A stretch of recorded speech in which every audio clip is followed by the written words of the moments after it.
Namaskar, Vanakkam, Swagatam. Welcome everyone to our fourth day of the International FDP on yoga therapy in healthcare and educational settings. Let us begin with a prayer. Om Sahana Bhavatu Sahanau Bhunaktu Sahaviryam Dharvavahai Tejasvinavaditamastu Avidvishavahai.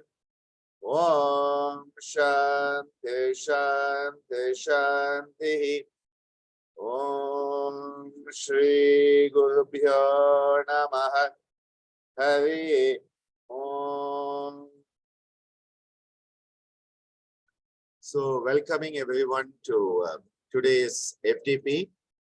And as you know, today we are on to the fourth day of the International FDP on yoga therapy in healthcare and educational settings. We started on the 23rd of May and will be going on to the 15th of June with the excellent assistance from the Indian Yoga Association, Kaivalya Dharma, SBV, Norwegian Technological University, our DSVV, NIMHANS and Amity, and so many other organizations.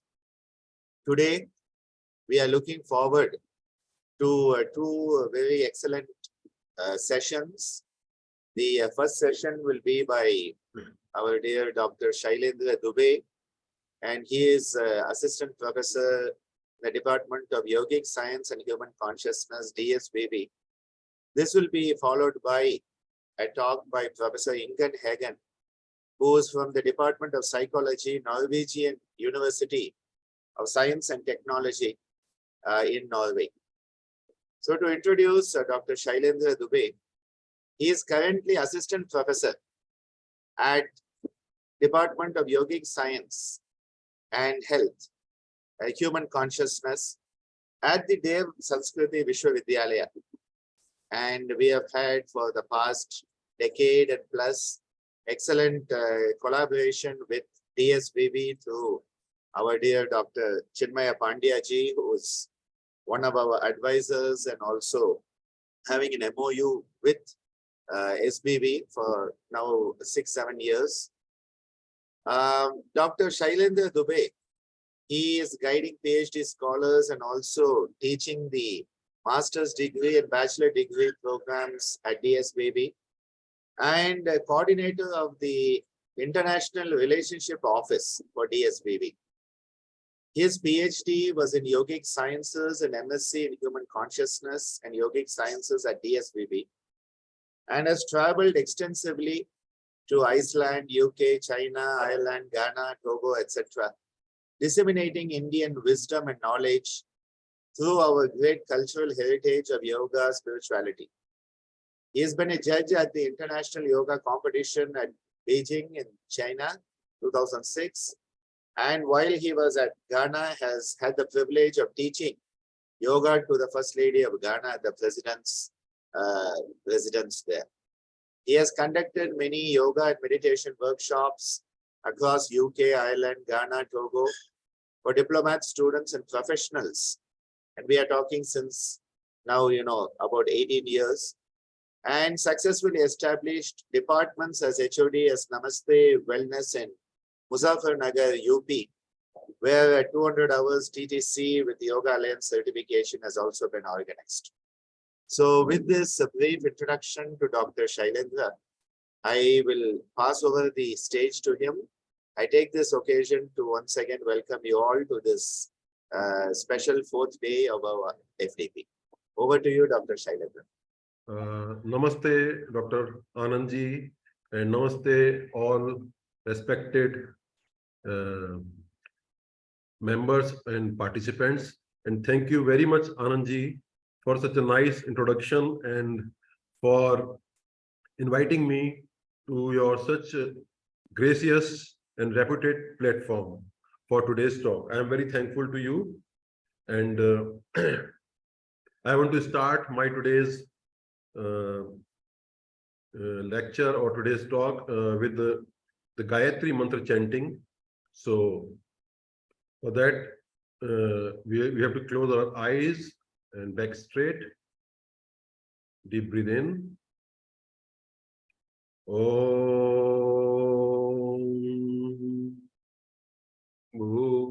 Bhurabhuvah Swaha Tatsaviturvarenyam Bhargo Devasya Dhimahi Dhiyo Yo Prachodaya.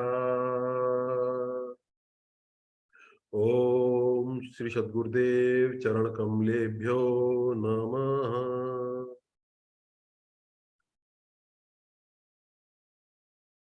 Thank you, everyone.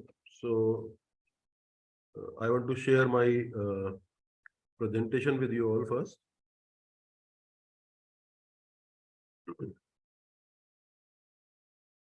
So, is this presentation visible to everyone?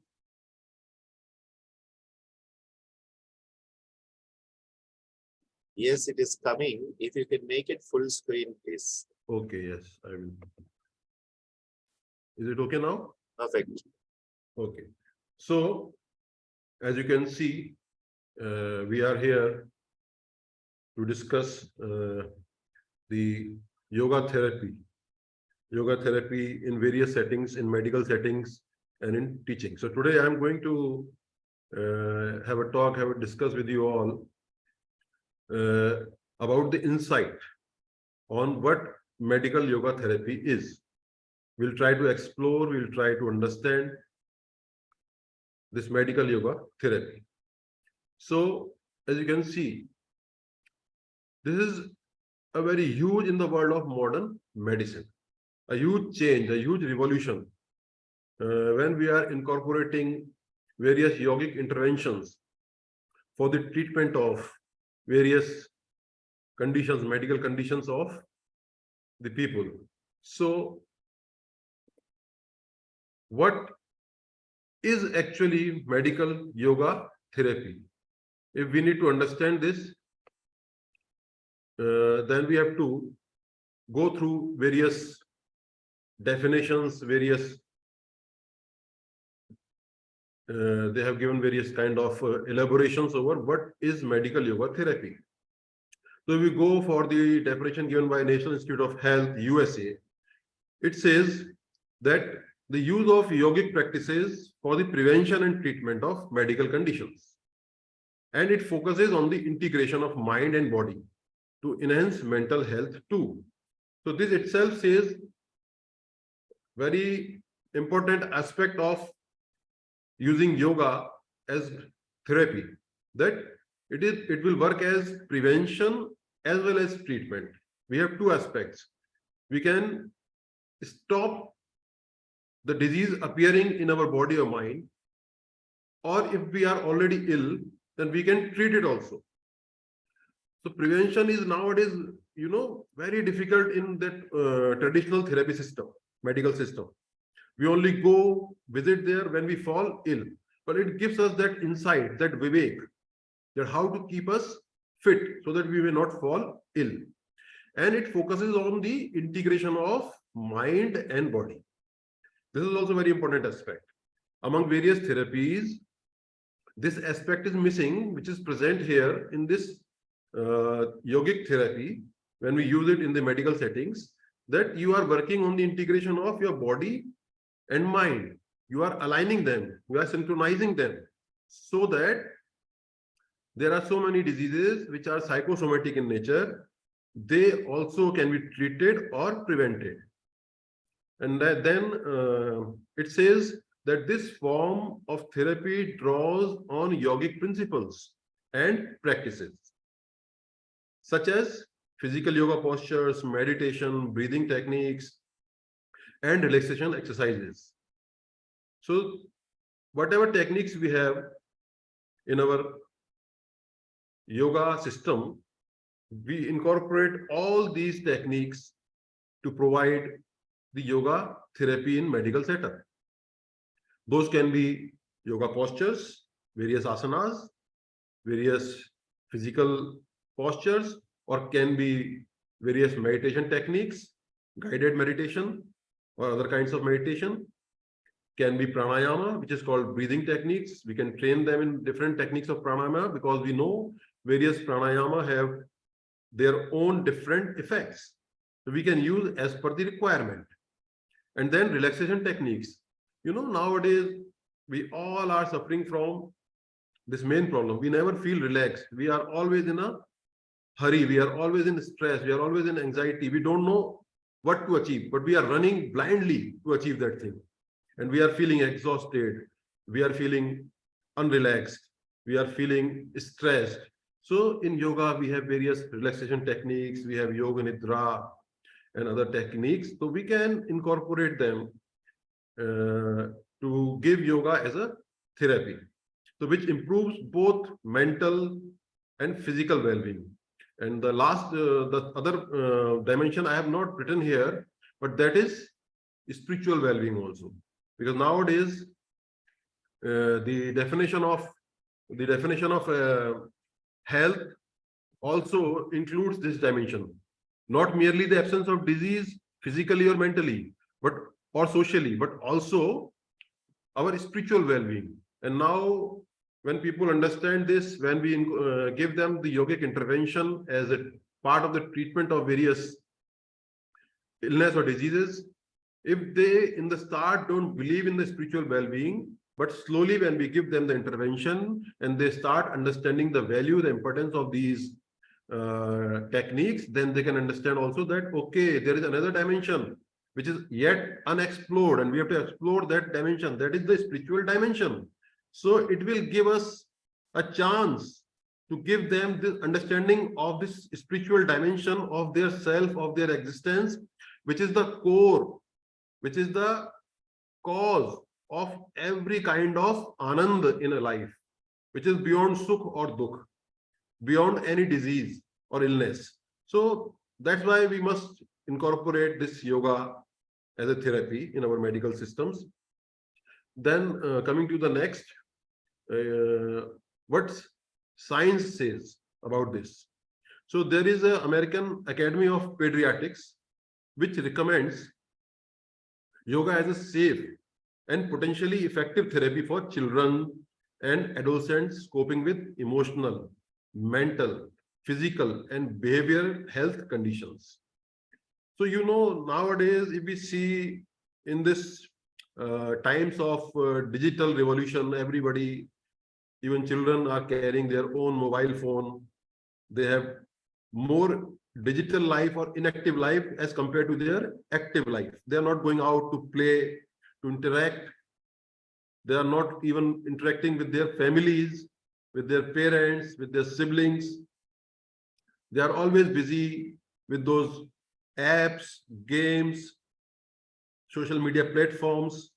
So they are facing so many issues at emotional level, at mental level, and then they reflect in their physique also, in their body also, in their behavior also.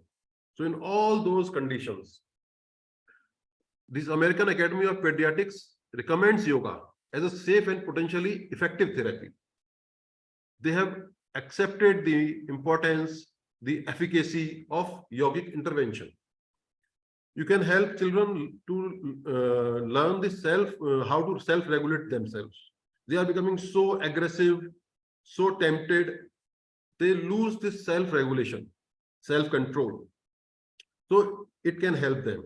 It can help them focus on the task and the hand, rather than having a wavering mind, flickering mind, one task in hand and then thinking about the other without finishing it, and then thinking about the third one and the fourth one, and just moving like a pendulum.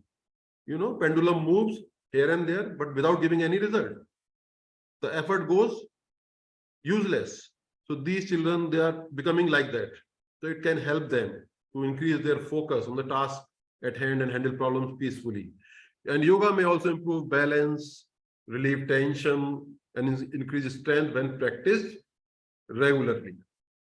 So in this way, it is accepted and recommended by the American Academy of Pediatrics. And now we have to think about our older adults also, the next category. The first was children, next is older adults, because they are also nowadays in the society one of the most ignored beings. Nobody has time for their parents, for their old colleagues. In the society, we are busy too much with our career, with our jobs, and then with the social circle. So a kind of ignorance, they feel, they become ill, they become disturbed at the level of their emotions, and then physically, because old age is itself a disease. If somebody gets old, it is itself a disease. So it invites other diseases also. So yoga can play a major role, important role there also. Older adults who practice yoga should put safety first. So for them, we have to put safety first. They can also practice yoga, but for them, because they are old, they are more open to injuries because they are weak physically. So we have to put this safety first. And it is a good idea to start with an appropriate yoga class, such as one called gentle yoga or senior yoga. We have so many yogic techniques which are very gentle, which are especially designed for these senior people, senior citizens. So we can do a beginning with that, and to get individualized advice and learn correct form. And we can also give them chair yoga in the case of limited mobility. Nowadays, people are doing chair yoga also. Sitting on a chair, they are doing so many postures, which can help them with their joint problems, the pain or the stiffness in the joints, neck region, cervical region, their ankle, their knees, their lower back, lumbar region. So there are so many things. They can practice breathing techniques, pranayama also while sitting. And it is important for older people with medical issues to talk to both their healthcare providers and to the yoga teacher also. So we have to talk to them. We have to understand first what is the problem, what is the nature of their body and mind, what is their disease. We have to be very careful with these older people. But it can go hand to hand. There is no issue that we can use or not. We can definitely use yoga therapy as a intervention, medical intervention, complementary therapy for the older people. Yoga clearly has therapeutic benefits when it comes to helping people manage stress, anxiety, depression, and a whole host of their mental illness. We already know this. It is been proved now through many researches, many studies scientifically that yoga is helping people. And in many cases, regular yoga practice can end those debilitating issues completely. It can go away completely. So yoga is so helpful that the problems which we were facing since years, and we were going to doctors, we are taking pills, medications, but not getting proper cure. It goes and comes back again, it goes and comes back again, the pain or some other issue. And we are facing side effects also of those medications. So yoga can help, a regular yoga practice can help to end those debilitating issues completely. The physical positive side effects of yoga are what truly makes this ancient practice a modern miracle for patients suffering from various medical conditions. See, why I said this, the physical positive side effects. Actually, yoga was never given to the human beings for achieving physical health or mental health. That was not the main purpose. The main purpose was spiritual awakening. But later on, when the sages, the rishis realized that society is declining, the health of the human beings is declining, emotionally, physically, mentally, with their ill bodies, with their ill minds, they are not able to achieve that spiritual awakening because the tool, which is our body and mind, is not working properly because of the disease. So it cannot achieve the target of spiritual awakening. So later on, the Hatha yogic practices were derived out from the Tantra practices, from the Tantra, by the Nath Sampradaya, Nath yogis. We can say Matsyendranath, then Gorakshanath, and then so on other yogis in the same tradition. They created Hatha Yoga. They separated it out from the tantric practices, and they created it for the purpose of achieving good health also, fit body, fit mind, perfect emotions, so that the tool becomes fit to achieve the target of spiritual awakening. That's why they say this is the positive side effect of yoga. It is not the real aim of yoga, but it is the positive side effect. So it becomes first choice, a modern miracle for patients suffering from various medical conditions. Studies show that medical yoga therapy improves and helps control glucose levels. These are studies which have been proving it scientifically that yoga can control your glucose levels, your musculoskeletal ailments, diseases, and it can also help you in keeping your cardio.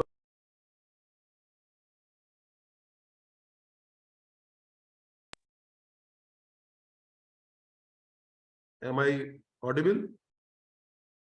Yes, yes. Okay, sorry. The message was floating on the screen that I got muted. So you can see this nowadays people are getting heart attack, sudden heart attack. We have so many videos on social media, floating on social media, and every day in news you can see in a very young age, suddenly a person gets cardiac arrest and dies on the spot without even getting any kind of medicine.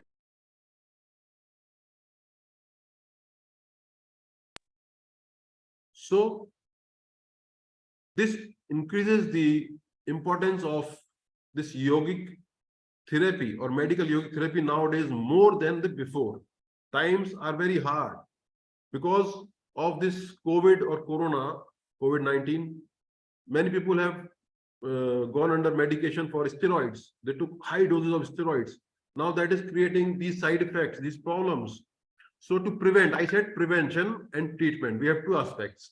So to prevent those things or to control or to manage which already happened, we can use the yoga as a therapy. So what is a treatment plan? If for a therapy, we have a treatment plan. So for yoga therapy, how can we, what kind of treatment plan there be? It says, unlike what people tend to imagine, medical yoga therapy does not look like a typical yoga class. So it is not a typical yoga class. Okay, it is not a common yoga class. You are not going to a group to give them a common yoga practices, to teach them common yoga practices. It is instead medical yoga therapy is individualized and holistic approach. It has to be individualized. It has to be holistic. It has to be focused. It has to be tailored according to the need of the patient or the person. This means it doesn't just incorporate the actual practice of yoga, breath work, and meditation. It also involves a patient's family, their work environment, their support network, and the culture from which they come, the culture which they follow, their cultural background. All these things come under the treatment plan. We have to take care of every aspect, every dimension. Then we can create an effective treatment plan. If we ignore these dimensions, if we ignore these points, we may not be so effective in the treatment plan. Okay, so these are the things. Then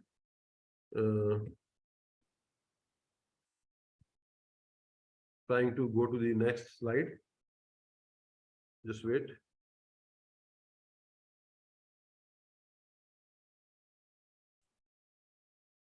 Yes. Okay.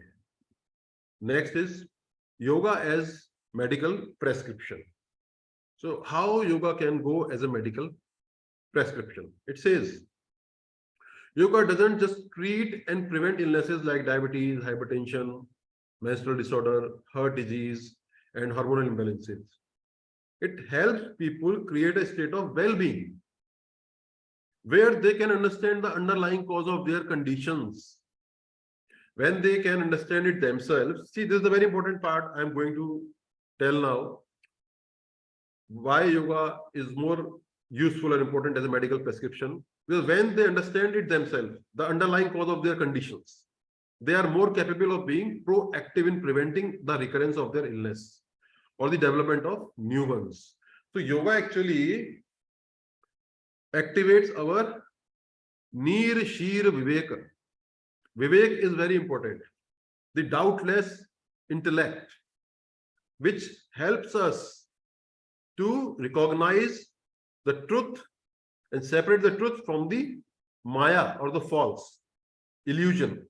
So this thing comes to a yoga practitioner, that Vivek Buddhi, that you can say the third eye, not exactly third eye I'm telling you, but the you can say the kind of intuition, and they become more logical, they become more emotional, their emotions are purified, their logic is purified, and they can understand now that what wrong they were doing in their lives till now, what was the main cause of their problems.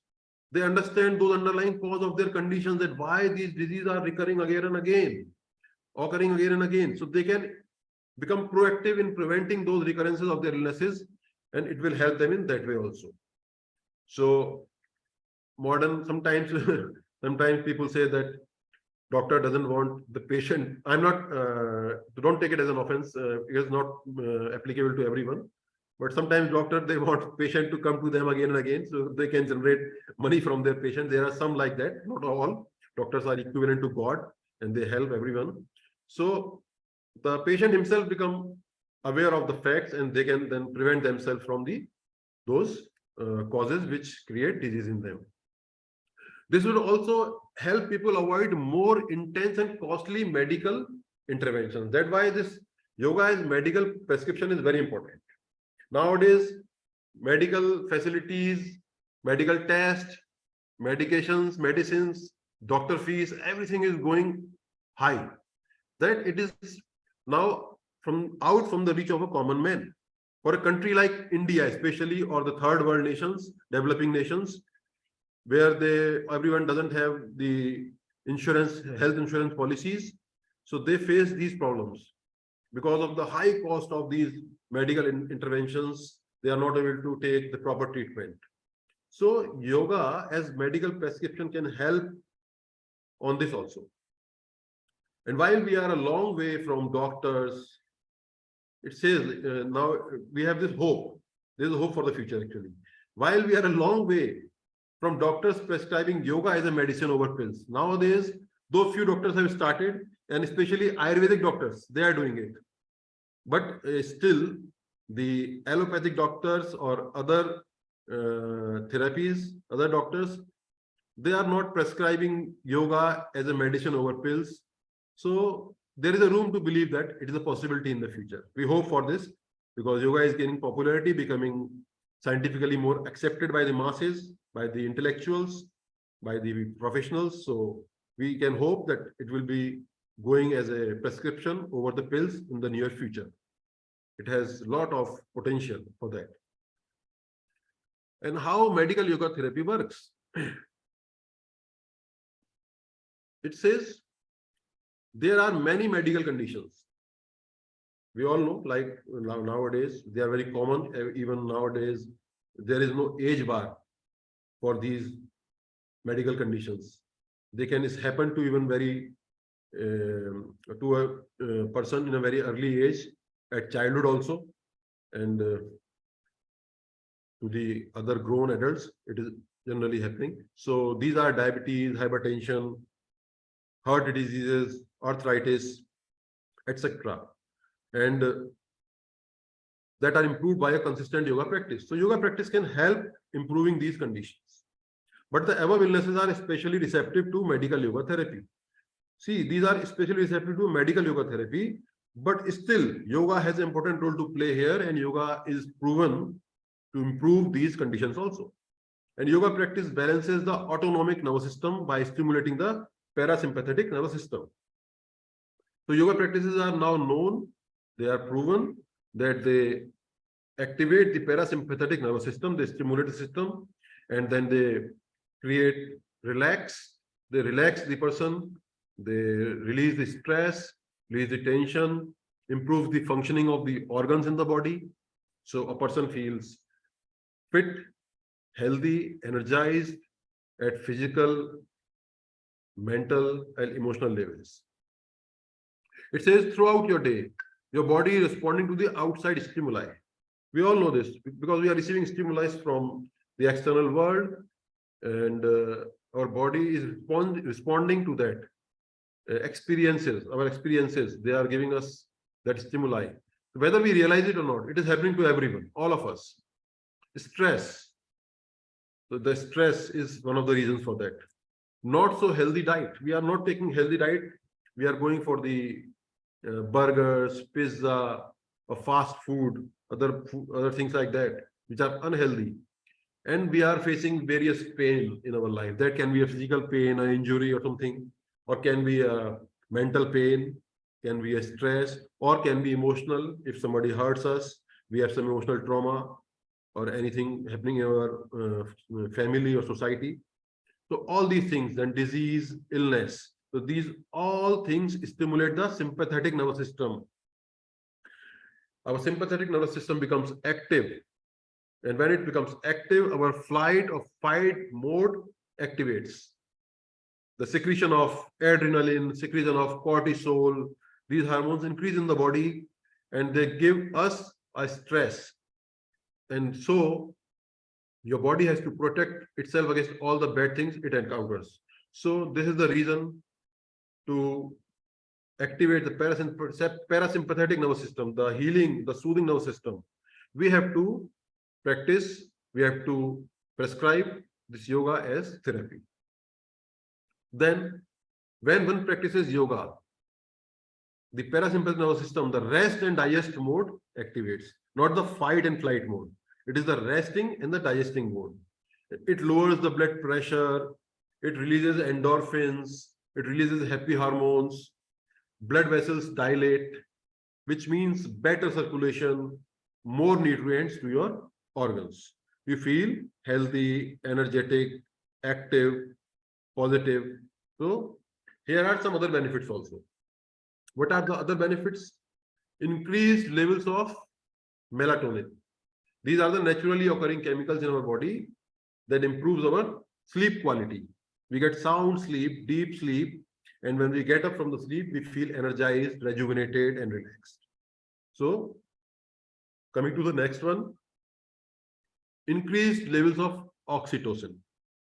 This is another chemical in our body that helps us feel connected, helps us feel seen, and helps us feel heard, that we are actually a part of the society, a part of the system where we live. So this oxytocin gives us that feeling of positivity. Increased levels of leptin and adiponectin. These are kind of hormones, protein hormones produced by the fat cells. So they work in elevating the hunger, controlling the hunger, which is the main cause of nowadays of obesity and cardiovascular diseases and many other problems, hypertension, another problem, inactivity, lethargy, laziness, inflammation in the body. So these are the hormones which helps in combating the inflammation in the body, elevating the hunger, and then it improves the metabolism of the body. The metabolic rate will improve, it will go high, which will help the person for a fit life, healthy life. Increased release of hormones such as GABA, serotonin, dopamine, all hormones that prevent and cure depression and anxiety. Yoga means better health, better immunity. There are no bad side effects like you may have with prescriptions or OTC, over-the-counter medications. Because we have some side effects with every medication that we take for any disease or any illness, but yoga has no side effect if we do it properly under the guidance with the proper person having the proper knowledge. So this will help to combat all these effects. So how medical yoga therapy works?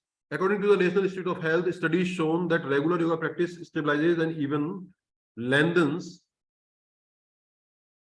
telomeres. What is this telomeres?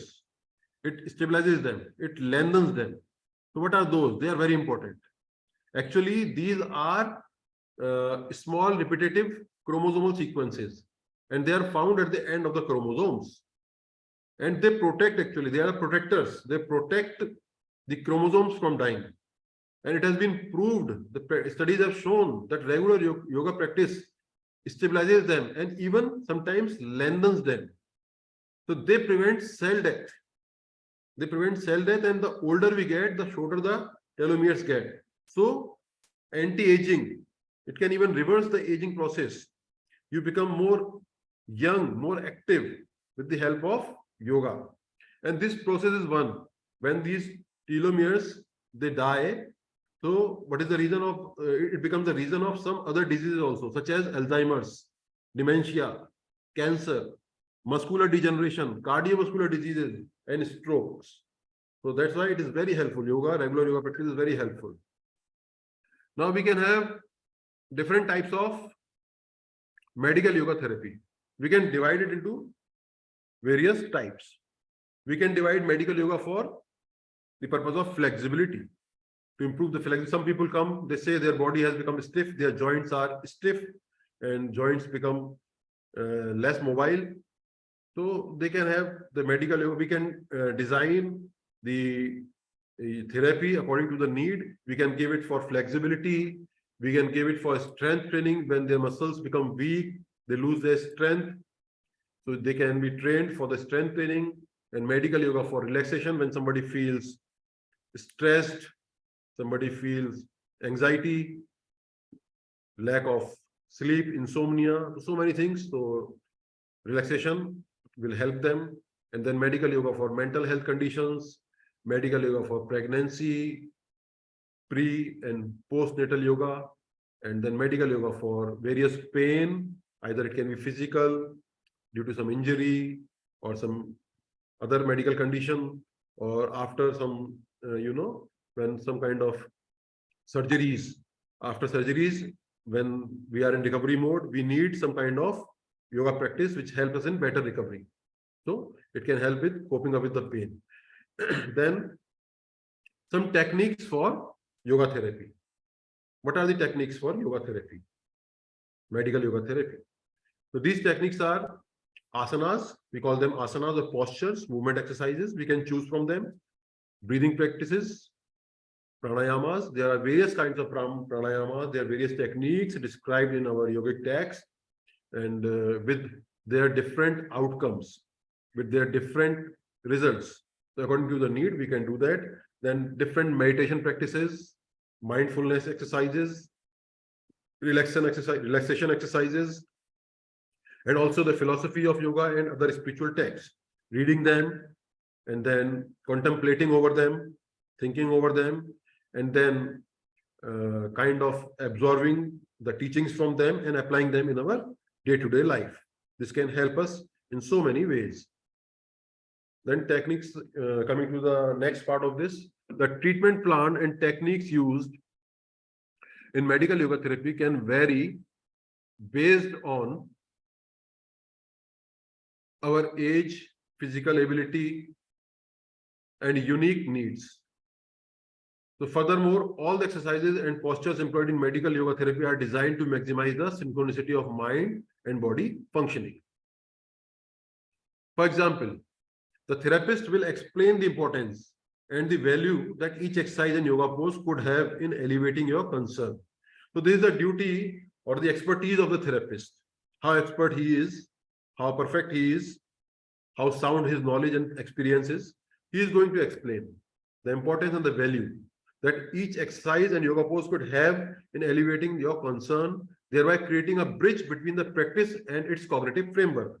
So therapist will work as a bridge. It will connect the practice with the cognitive framework of the patient.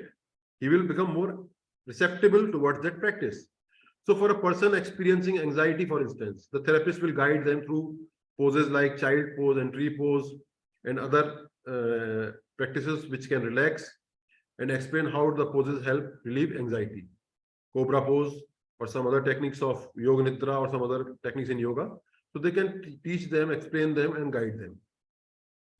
And here, homework is an important element of medical yoga therapy. Homework means practicing again at your home by yourself. so that the practices can be built in the person's daily life instead of being standalone exercise at weekly therapy sessions. They have to carry it with them to their home, and they have to practice it with themselves also after learning from the yoga therapist. More traditional forms of yoga therapy can also involve other techniques such as chanting, prayer, textual study, rituals, imagery, and spiritual counseling. So these also can become other aspects of this medical yoga therapy, the techniques of medical yoga therapy. Now, what are the benefits of medical yoga therapy? The next point, what are the benefits? How it benefits us? How it benefits the patient? Medical yoga therapy can be helpful in the treatment of following health conditions such as alcohol dependence, anxiety, panic disorders, autism, attention deficit hyperactivity disorders, bipolar disorder, depression, eating disorders, insomnia, phobias, pre and post pregnancy, post traumatic stress, schizophrenia, stress, normal stress, or substance abuse.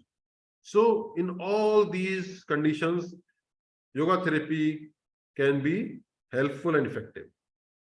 In addition, medical yoga therapy can be particularly effective for treating body-focused conditions caused due to chronic pain or stress or trauma disorders that has been stored in the body for a long time, and now they are manifesting through anxiety or depression related symptoms. So it can be helpful in that treatment also. So there are some of the benefits of medical yoga therapy. What are these? Some more. That integrated body-mind focus. It integrates your body and mind focus. The exercises and the postures of medical yoga therapy focus on the mind and body simultaneously. They bring a harmony. They synchronize. They become a bridge, connecting bridge between your body and mind. And this synchronization, this harmony is very important. If your body goes in one direction, mind goes in the other direction, there will be a big problem. They both need to go in harmonized way, synchronized way in one direction to achieve the target or the goal. This helps with mind-body integration and improves mindfulness. So your mindfulness will increase. You will become more aware of your present movement. Your efficacy, your output will improve. And what are the fewer side effects? The second benefit is fewer side effects. That the side effects are very less or zero, either zero or very less.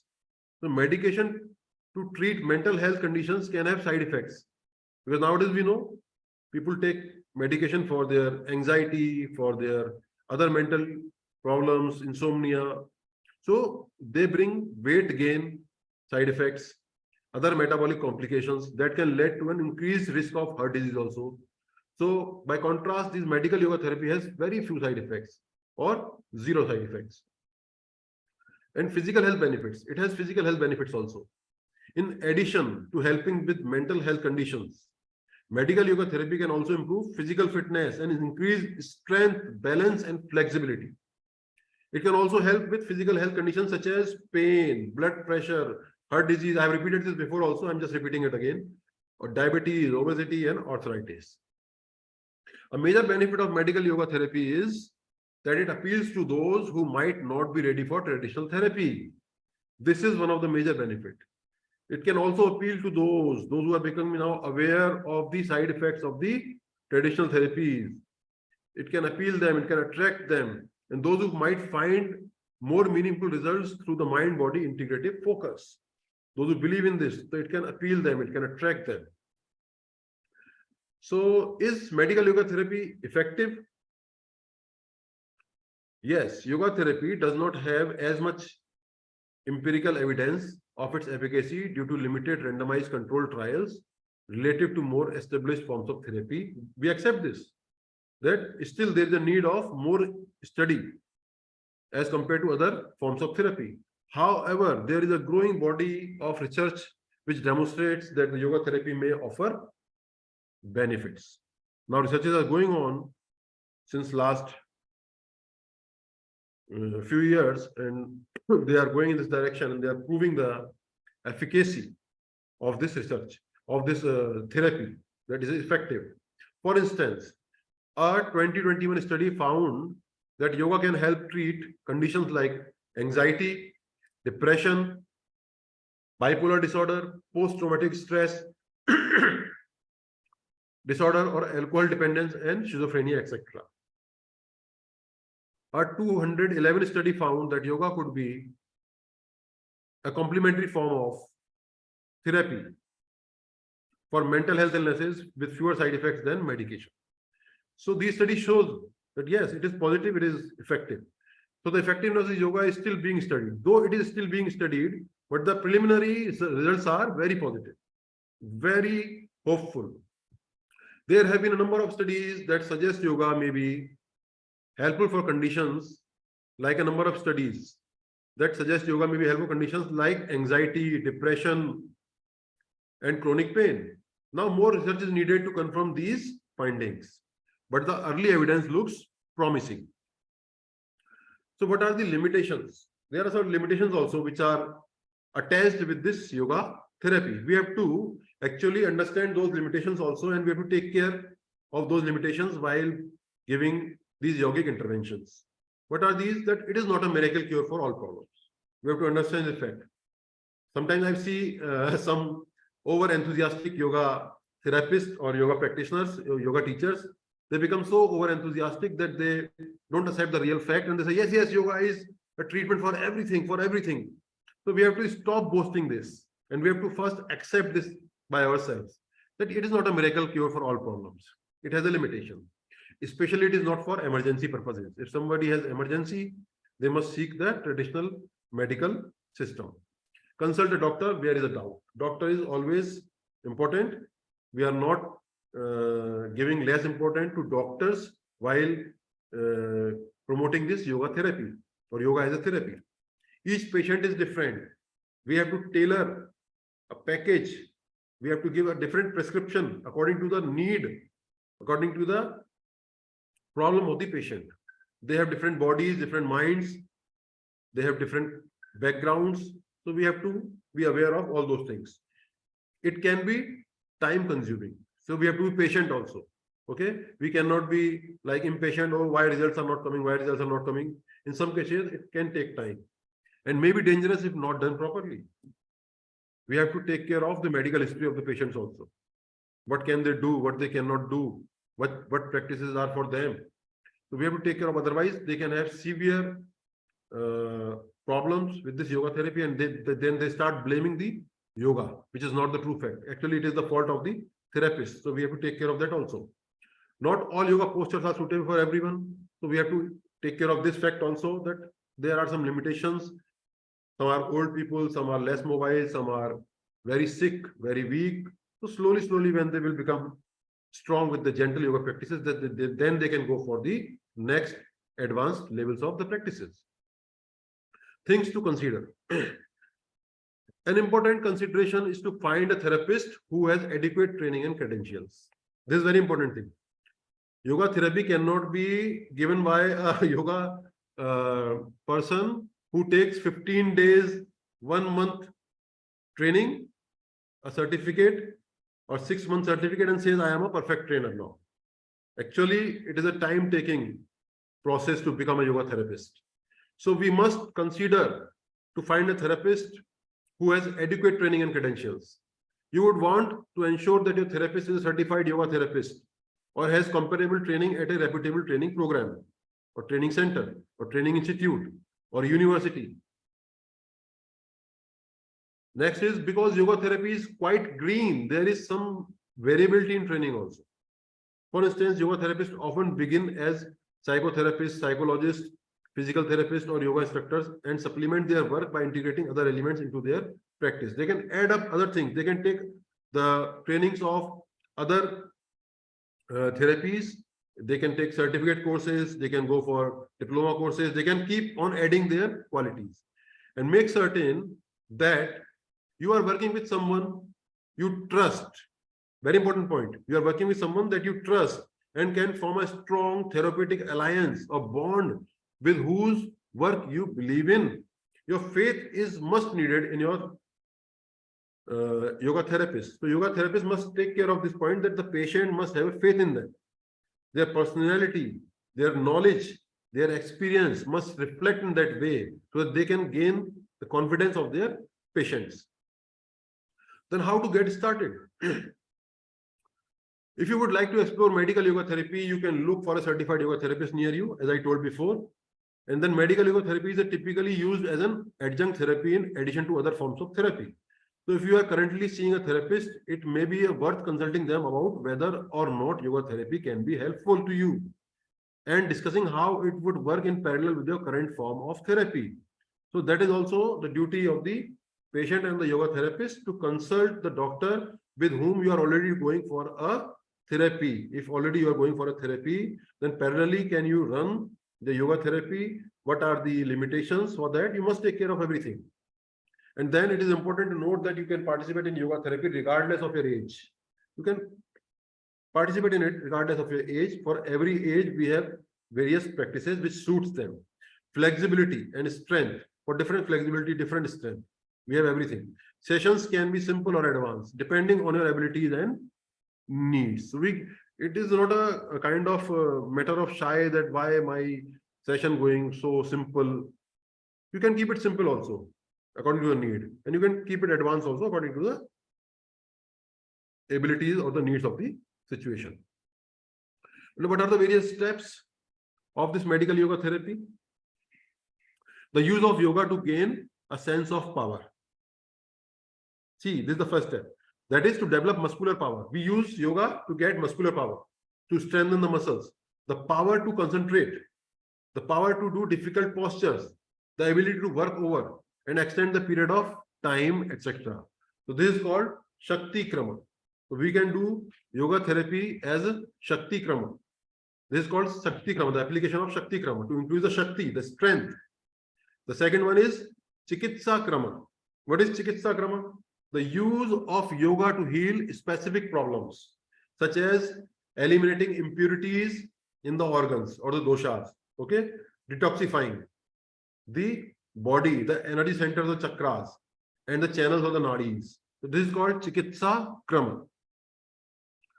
Third one, the next step is, if sickness is present, it needs to be cured, which is called Chikitsa, the treatment.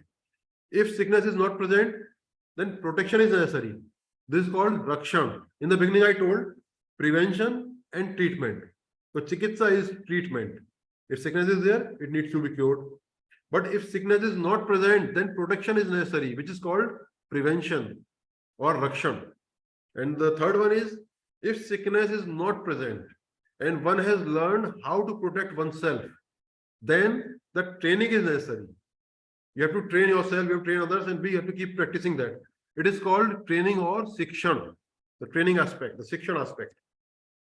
And next is the use of yoga to go beyond the physical, to understand what is beyond the limited sense of self, to know one's true self as unchanging, witnessing presence of the Purusha, the divine soul, the part and parcel of the supreme soul, which is potentially divine.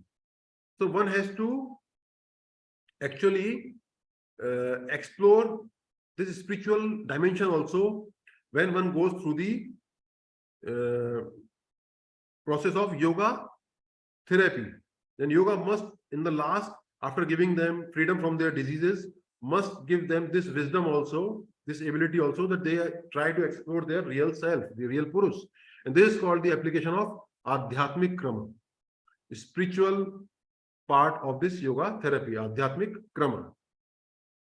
Now the main principles of this medical yoga therapy are: teach what is appropriate to the individual. Yukta Sikshana. Don't teach inappropriate things. This is the duty of the yoga therapist. Differences in different people must be respected. It is called Bhed. We must treat them, each person, as individual entity, and they have their own goods and bads, limitations and positive. So we must do that Bhed and we give them respect. Okay. And then third is, teachings must consider the situation, the place or the country from which the students come or the patients come. This is called Desh. Desh means you must understand the background of your patient. their habits, their living style, lifestyle. And then each person needs to be taught according to his or her individual constitution, age, disposition, etc. That is, if they are obese or lean, they are young or old. So it's called Deh, looking at their body. Some are Vat prominent, some are Pitta prominent, some are Kapha prominent, some are Vat Pitta, some are Pitta Kapha. So they have a different mix of bodies we have. So we have to take care of everything. So we must give respect to them. The method of instruction depends on the time of year, the seasons, etc. It is called Kal, because in Hatha Yogic texts, in Ghiran Samhita, we see the description of these things, the proper season to start the practice, the timings, the place where you can do. So actually they are very scientific and effective. So we must keep them in mind for a better output or better result. Depending on the occupation of the student, he or she will need to be taught different things. That is, a runner would be taught differently than a philosopher. It is their vrittis. Whatever vrittis they have, we have to hold them, we have to approach them according to their vritti, so that they feel easy for that prescription. They find a connection with the prescription or the treatment. One must understand the capacity of the student, how much endurance he or she has, how much memory, how much time to study or practice. It is called Shakti. So this must also be kept in mind. And then the teaching must conform to the direction of the mind. It must take a person's interest into account, such as exercise, devotion, God, chanting, etc. This is called Marg. In yoga, we have different Marg. Bhakti Marg, Dhyan Marg, Raj Yoga Marg, Hat Yoga Marg. We have so many Marg, which is according to the mindset of the person. So we must take care of this also, that can we do some changes in the prescription according to that person's these mental attractions. Then the conclusion for today's session from my side. We can say medical yoga therapy may be defined as the application of yogic principles to a particular person with the objective of achieving a particular spiritual, psychological, or physiological goal. The means employed are comprised of intelligently conceived steps that include but are not limited to the components of Ashtanga Yoga, which includes the educational teachings of Yama, Niyama, Asana, Pranayama, Pratyahara, Dharana, Dhyana, and Samadhi. Also included are the applications of meditation, textual study, the various texts called Swadhyaya, spiritual or psychological counseling, chanting, imagery, prayer, and rituals to meet the needs of the individual. So yoga therapy respects individual differences in age, culture, religion, philosophy, occupation, and mental and physical health. So the knowledgeable and competent yogi or yogini applies yoga therapy according to the period, the place, and the practitioner's age, strength, and activities. So this is today's session from my side. Thank you, everyone. I hope that I may be successful in giving you what was needed today for this session. Thank you. Now over to Dr. Balaji. Thank you so much, Dr. Shailendra Dubey. Very beautiful session. And a lot of good thoughts have come up in our mind through this approach. And I especially appreciated the fact that the individual is centered. So it is based on the individual, and the points of taking care of the nature, the age, the body condition, I think is a very, very good message to keep in mind. We often forget that. And there was some good points that came up from the audience also at this time. And one was from our Yogacharya Jnanadev. And I think this is a point that we often think of pregnancy as a disease. It's not a disease, it's a physiological condition. So often we put it along with other diseases. So people get an idea they are sick if they are pregnant, but they are not sick. It is a normal physiological phenomena and opportunity. So that was one. There was a question, and also Jnanadev's point that it is good to have the one-to-one, but then work towards bringing them into a group to have the effect of group therapy so that we can work on it. But Yes, yes, yes. there was a I question agree with you. from Saki, which is a direct question. She is asking, can you elaborate on how substance abuse? I believe we just had the No Tobacco Day celebration yesterday, or maybe it's today, yesterday, I think. So how substance abuse, how yoga can help, some thoughts that she has asked from her side. Yes, yes, yes. Very nice question. And I will try to give the answer from my side. Uh, as we know, the substance abuse, the people, those who are involved in substance abuse, they themselves also know that they are doing wrong thing. It is harming them physically, mentally, emotionally, financially. At the family, crisis is also there due to their substance abuse. Social crisis is also there. In their professions also, they are facing these problems. But sometimes they feel the lack of their willpower. They become weak from the core of their heart, that they want to get rid of this thing, but there is something inside them which forces them towards that wrong path, and they keep on doing that again and again. So I'm not saying that we are not going for the other aspects of other therapies, but we can add this yoga as a therapy for them in conjunction with the other therapies, so that will help them to realize the main fact that they are human beings and we are meant for a very divine purpose by the God.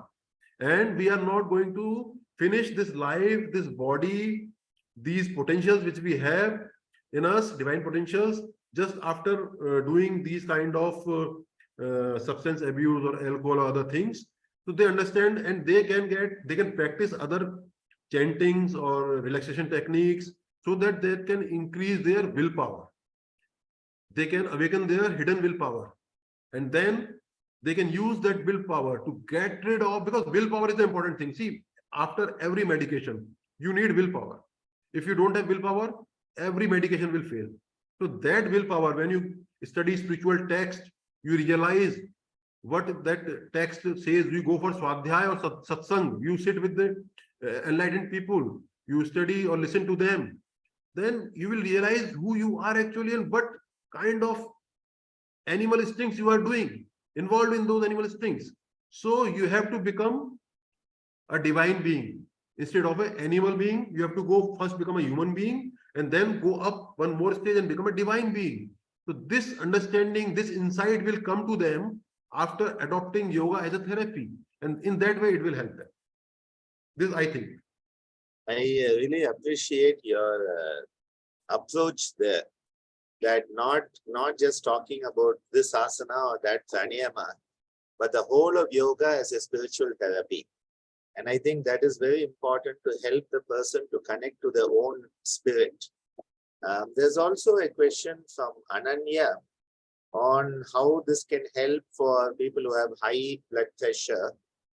And while I'm on that, another question from Manjula on mindfulness meditation as a therapy in obesity.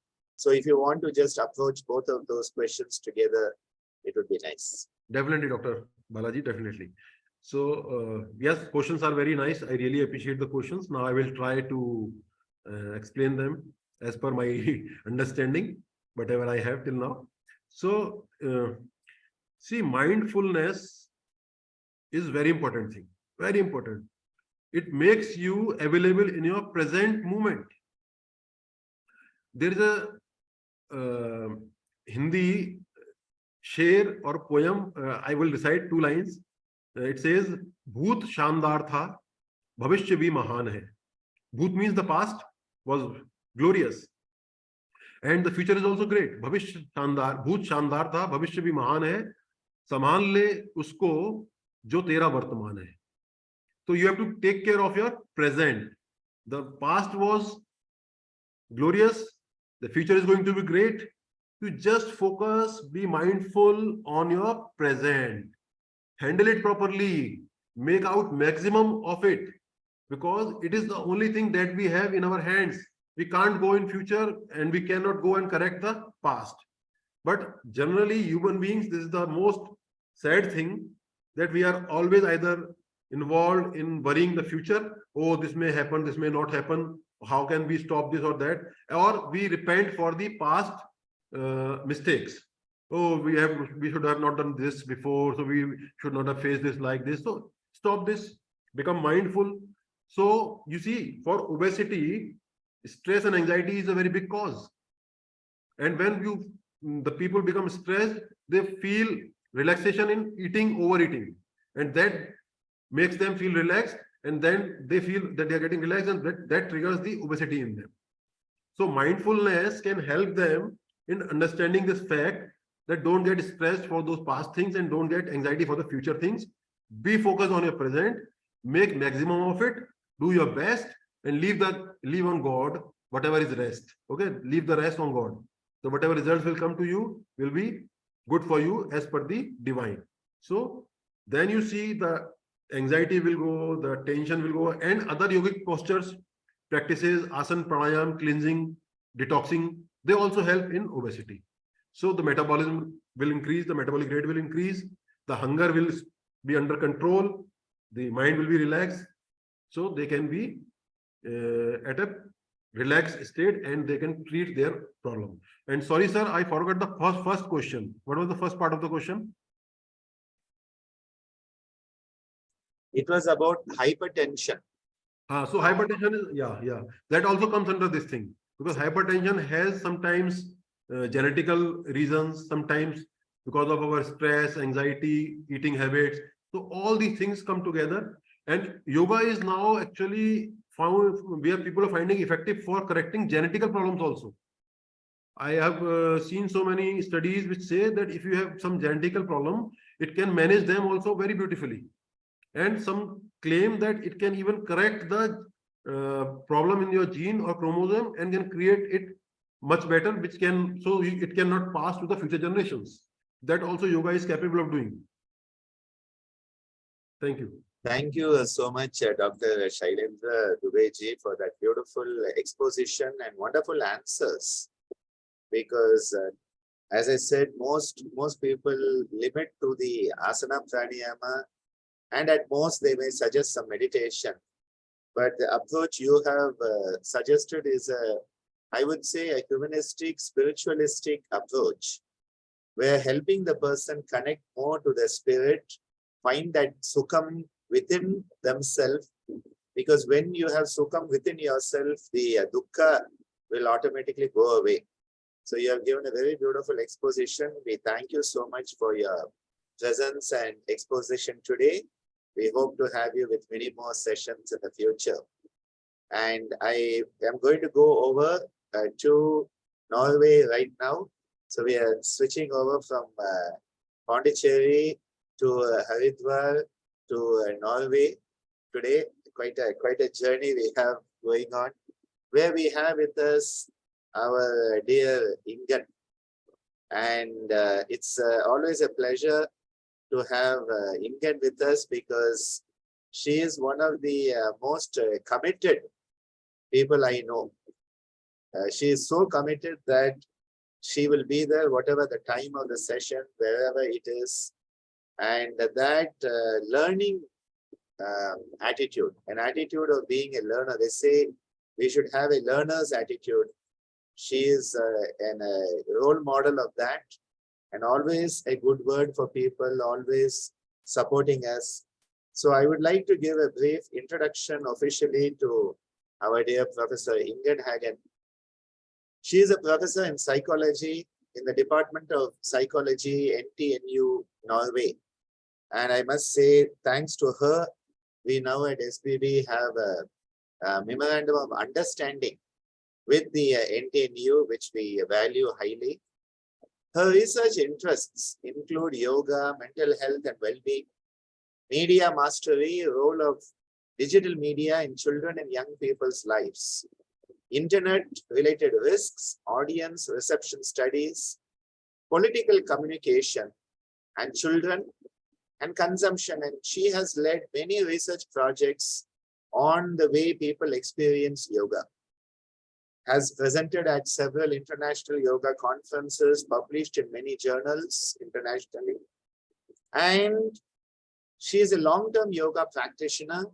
And I am so happy that she is now part of our worldwide Geetananda family over the past couple of years. Her teaching expertise includes media audiences, media communication, psychology, organizational communication, qualitative methodologies, and mindfulness. We were talking about mindfulness a few minutes ago. She teaches many aspects related to that, coaching, existential psychological approaches to conversations in life and work life. And she has published extensively and active in numerous international national organizations related to media and communication. So with that brief introduction of my dear Professor Ingunn, I'm going to hand over to her, and she's going to be sharing with us some amazing work they have been doing there in the upper part of Europe. So over to you, Professor.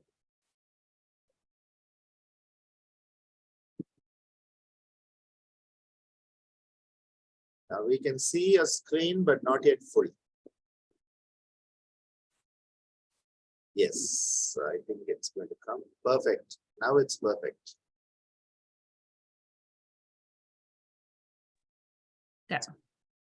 So thank you, Dr. Nanda, for inviting me to talk in this very interesting webinar series for your staff education. And I wanted to present what I have been working on most related to yoga, and that is yoga interventions in school. And I wanted to first present some concrete project and then try to reflect on their therapeutic potential. I have some problems to, now there it comes. So this is the agenda for my talk. I will present first a European research project that I've been part of. It was called the Hippocampus, and it was about promoting mental health and well-being among young people through yoga. And then I will share some of the work that we have done in our Norwegian team, because 5 countries were involved in this project, and I will specify the countries soon. But I will talk about the work that we have been doing in Norway while also drawing on the European results. And I want to especially draw on a recent article that we published. It was called Promoting Mental Health and Wellbeing in Schools, the Impact of Yoga on Young People's Relaxation and Stress Levels. And it was published in Frontiers of Psychology on the 17th of May, which is actually our National Day in Norway. So in the midst of this celebration, I got the message that our article finally was out. And then, as I said, I will reflect a bit more on the principal issues of whether there is a therapeutic potential of yoga in school.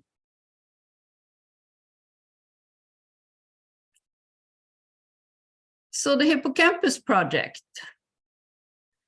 The aim of the Hippocampus project was to have an intervention in schools, and our project aim was to find us to develop and implement an appropriate yoga-based approach to bring these benefits to young people in situations of disadvantage. And there is a web page for the project that you can look into if you're interested. And the approach that was defined in this project was as reaching so-called disadvantaged young people by reaching all people. So disadvantage means young people who have some mental health problems, who were come from poor backgrounds, had some health issue, behavioral issue, issues of anxiety, depression, had stress, extra stress problems, had traumatic background. These were some of the disadvantages. But the yoga was given to the whole class where these young people were part. But for some qualitative interviews, we singled out those who had specific disadvantages. And there were 5 European countries involved in the study. It was Belgium, Italy, Norway, and then Spain and United Kingdom. And I was part of developing the project, but the main credit for this goes to our British team members.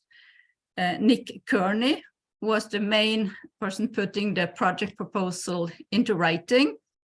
And Charlotta Martinez, his spouse, is a yoga teacher and responsible for Teen Yoga Foundation. And she developed the yoga program. It's difficult to get funding, even though there are a lot of research funding available through the European Union, and this was the Erasmus Plus program. So the UK team didn't succeed at their first attempt, and then the Spanish team sent the same application through their channels, and we were able to get funding. So we all got some funding from the European Union, and then some of us, like I, also got some funding from my university to support this project. So all in all, we reached 750 young people and also 100 teachers with an 8 weeks yoga intervention program. As I said, was developed by Charlotta. You can look up this teen yoga that she is working with.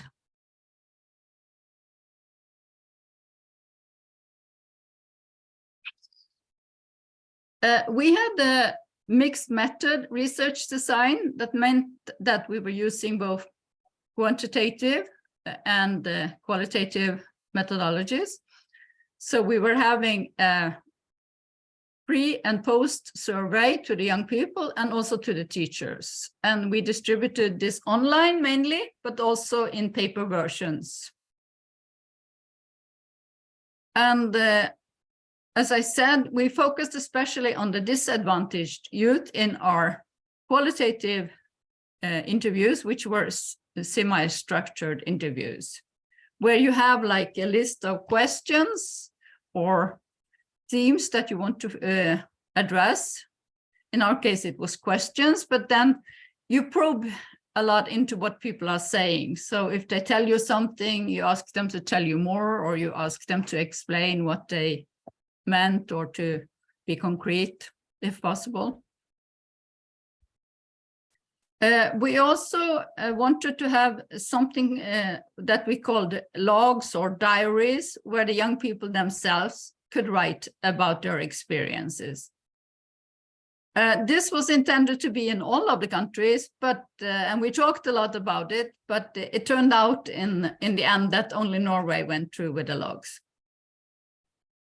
There were also focus group interviews with the teachers about their experiences because they were also offered yoga. Some of them have experience with yoga from before, some not, but their experiences with their own yoga and also their experiences with the fact that their pupils got the yoga intervention or yoga courses. We also had certified yoga teachers who were taught this hippocampus program.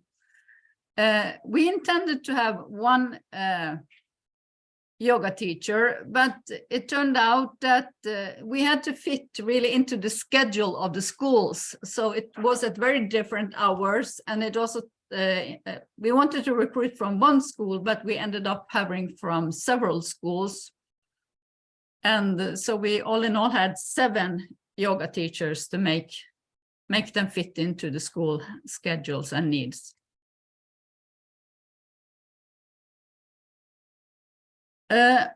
Some of the results from this hippocampus project that was one of the largest sample sizes in the research projects of yoga for young people. So the overall results were very positive for the whole project. It showed important reduction in stress for both staff and students, and significant improvements in sleep quality and overall well-being. But in the writings based on the Norwegian part of the hippocampus project, we decided to focus on the qualitative data because we wanted to understand better how the young people themselves describe this impact of practicing yoga. And this is, I wanted to show you some of the presentations we had based on the project. This is a presentation we had at the conference called the 11th European Conference on Community Psychology that took place in Oslo. This was still during COVID, so it was a hybrid conference. They had a few people present, but most of us were virtual presenters. And here you can also see a picture of the main Norwegian team. We also had some other colleagues present with us in the beginning, but they somehow got new jobs and had to move, and so they were less active in the process. So the main team is Sol Skjelstad, me in the middle, and then Professor Ursha Sidana Nair, who is Indian by background, professor in psychology, and she passed away, unfortunately. But we still credit her in all our presentation and publications because she was an active part. She and I have been collaborating for 25 years, so she was retired now, but when I got involved in the hippocampus project, she said, oh, I want to be part of that. So then she was, of course. So she would come she lived in New York, but she would come to Europe for all the work, because we had workshops in all of the countries to increase the collaboration.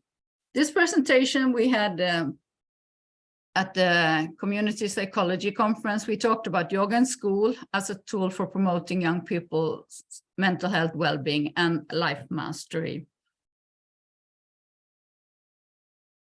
I think when you do research, and especially qualitative research, because then you focus on fewer individuals and try to go in depth with them, I think it's very important to contextualize. And in Norway, like in many countries in the world, young people face numerous challenges related to mental health and well-being. So there's a lot of anxiety, depression, a lot of stress. And this was accentuated by the COVID-19 pandemic, when young people were forced to do schooling from their home, and also were isolated a lot from their peers, except that they now could use social media and their technologies more. But our data were collected before the COVID pandemic. So also in that time, which was in 2018, 2019, the young people emphasized that they had a lot of stress and mental health challenges. And this was also described a lot in national surveys and statistics. Young people themselves attribute a lot of stress to the extensive performance pressure in school and also social expectations about being successful in other areas of life. And I think that the social media and the norms for how to present yourself and perform also adds to this pressure. And I must say that personally, I think that a lot of countries, including India, the UK, the USA, and other countries, put a lot more pressure on young people in school to compete and perform than we do in Norway. That still the young people themselves express that they are stressed in their daily life. They experience a lot of stress. And also being an adolescent can be stressful in itself and very challenging because there are a lot of things going on internally. You have a lot of hormones. It's a period when your brain is changing a lot. It's one of these periods, toddlers and teenagers, where the brain is undergoing a lot of changes. And that is also a stressor. And you're perhaps less able than in other phases of your life to realize the consequences of your actions. So it's the time when you will do more stupid things than you do later in life, hopefully. And your hormones also impact you a lot. And also you are in a period of social transition where you go from being very much a part of your family to rely more on your friends. So the peer group becomes very important for you. And also for some young people, they have to move out of their homes and live in new places or perhaps in institutions to get the proper educational possibilities. And externally, the school and social media are strong stressors in your life. While they are also important for you and resources, they also stress you.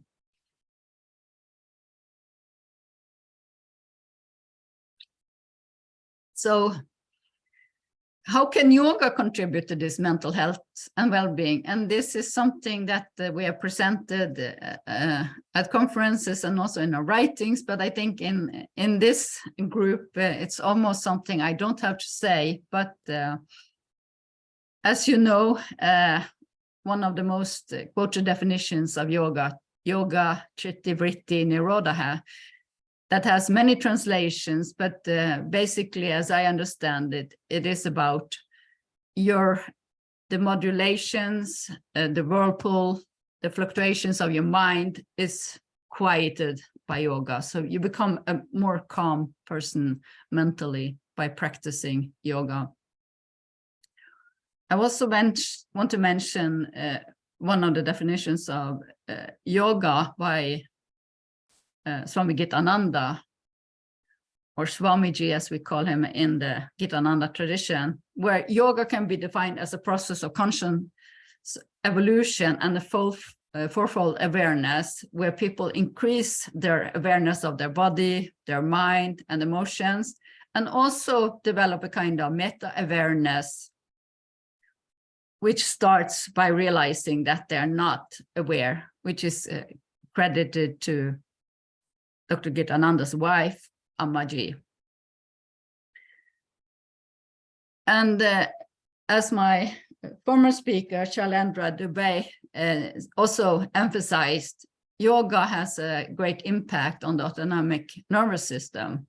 So there becomes a higher activation of the parasympathetic part, rather than the stress-induced sympathetic dominance that is so present in perhaps all of us, but especially in young people.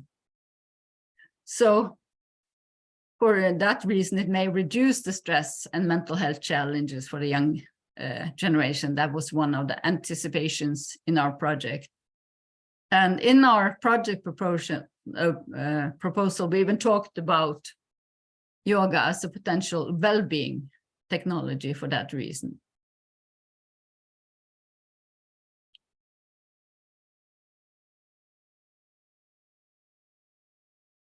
there is a lot of research on yoga in school, and it emphasizes stress a lot. But one of the questions that we asked, what about relaxation? And it also, as probably you remember from the wonderful talk of Satvir Khalsa, that school has been the preferred arena for interventions when offering yoga to young people or teenagers. And this was also the case in our project. And the reason was that a lot of the stress is experienced by the young people. It is school related, but also school is the place where it's easy, practical to reach all young people.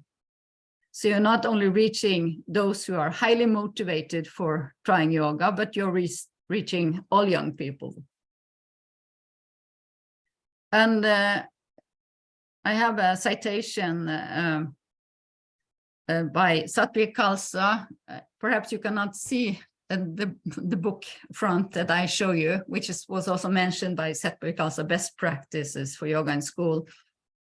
And he is arguing that the physical postures or exercises, breath regulation and relaxation techniques in yoga may be particularly relevant for facilitating contemplative practice in a young population that has high levels of psychophysiological energy and arousal, and is not accustomed to sitting in stillness for extended periods.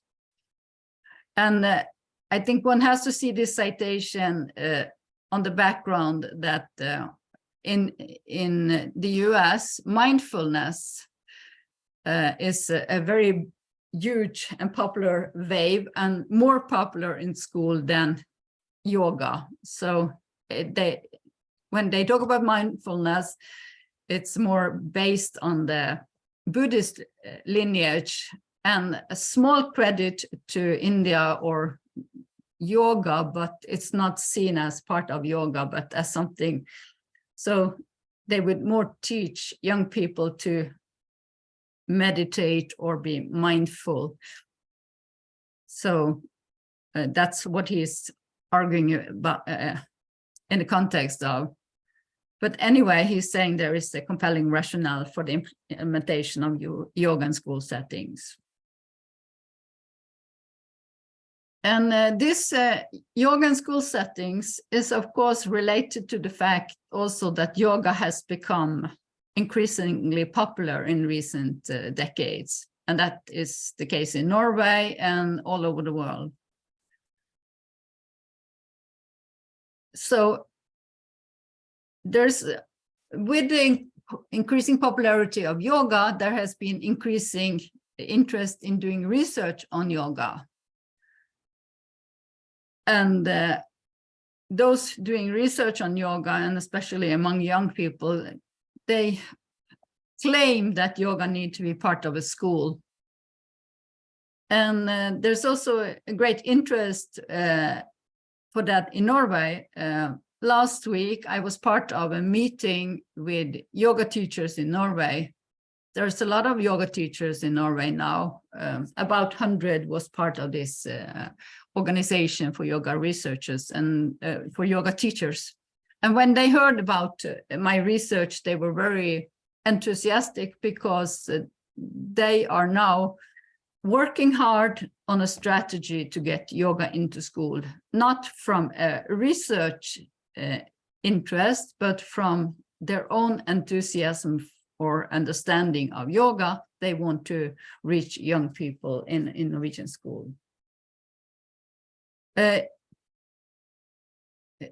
We were also looking into, when we did our study, we were also discussing why it was so relevant for Norway to have yoga, and we could relate it to a new school curriculum in Norway, where there are a lot of interdisciplinary subjects that has been introduced, that is supposed to be part of young people's education, while not defined as subjects, but something that is supposed to enter into many subjects in school.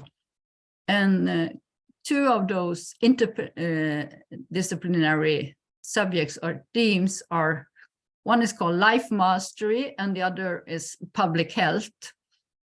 And these perspectives are supposed to be cultivated in school, preferably in as many school subjects as possible. So we think life mastery, that young people master their life in better ways, also beyond being educated with academic subjects. And public health is also important because there's in Norway, as in many countries nowadays, young people are much more sedentary in the fact that they sit a lot in front. They sit at school all day.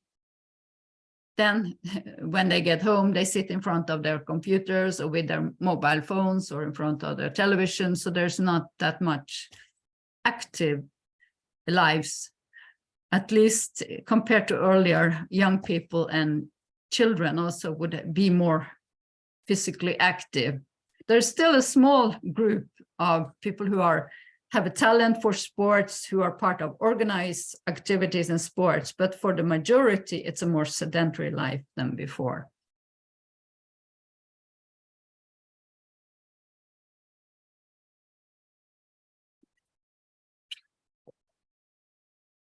Some of the major results in Norway, and in the survey, results in Norway, it resembled the overall hippocampus project results because we were adding the survey from all countries, and we got the same results in Norway: improved well-being, decreased stress, and improved sleep. So we have that as a background. But we wanted to look more into how did this happen? What did the young people say about this? So we then focused on the qualitative interviews and the logs. And we had not so many interviews because we had focused on those with disadvantages. So we had 9 qualitative interviews. We had 133 logs where young people wrote. We expected that they would write longer, like more a diary, but the young people, we had to also had these log writings because we ended up calling it logs because they were shorter statements. We also had to allow them to do that in schools before or after the yoga sessions. Some would also do it at home, but in order to get many people to participate, we also had to allow time for it in the schools. And some of the themes that come across there is that yoga was important for their emotional management. Yoga was also a part of recognizing the need for relaxation. Yoga improved their sleep habits. Yoga was very beneficial, especially for the refugees, those with a refugee background. And the young people also felt that yoga added to creating a sense of community. So we ended up writing 2 academic articles based on this data. And this is the one we wrote about the emotional processing part, which we call "I Just Find It Easier to Let Go of Anger," which was a citation from one of the informants, where we were reflecting on the ways in which yoga could influence how young people manage their emotions. That was published 2 years ago.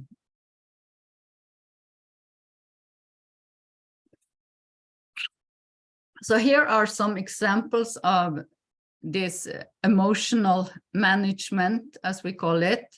And one of them, which is most known, is called emotional regulation, where it's about the ability to both adjust emotional reactions to socially accepted expressions and at the same time allow for healthy amount of flexibility in one's responses. And David is one of the informants who describes how he regulates his stress and anger. through what he has learned in the yoga intervention. So he's basically describing a process where if you're stressed and angry, just stop and breathe. And you think about something else. And then you think about breathing. And then the anger kind of disappears.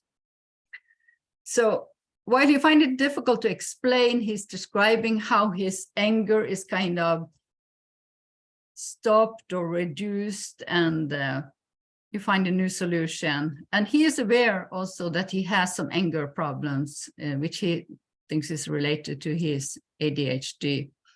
So for him, yoga becomes a way to regulate his anger. We also try to distinguish this emotional regulation from another kind of emotional management that we called emotional processing, which is a more raw, direct experience of the internal landscape of play of emotions within, where they just more witness them, not so actively try to change or direct them in a more socially acceptable direction, but just witness them inside, how they occur, how they fade away, and sometimes shift into other emotions or more neutral. So this is one of the refugee girls from Syria, Ayla. So she speaks about a lot of sadness and loss because of the war she has experienced. And that yoga gives her a space to let the emotions be recognized as well as transformed during the 45 minutes of yoga intervention each week. So she comes to class and she says, one day I was very sad and so tired and sleepy, but I had yoga. And after that, I felt, oh, how nice, I'm happy and I feel comfortable. So this is more a process of negative emotions just gradually changing, and the person will feel better afterwards.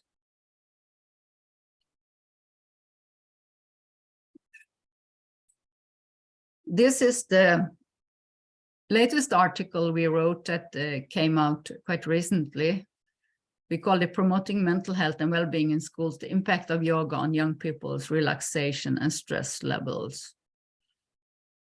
And this, the good thing about these Frontiers articles, this is also in Frontiers in Psychology, is that when we publish, my institution have to pay an amount of money, and after that it becomes freely available for everyone online.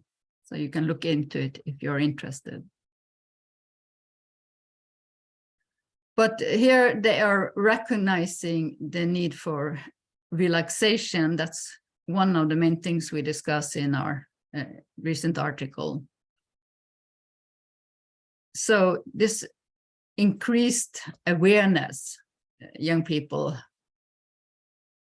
experienced due to yoga, it allows them to make different choices for relaxation, and they give priority to sleep, and they also cope better with stress.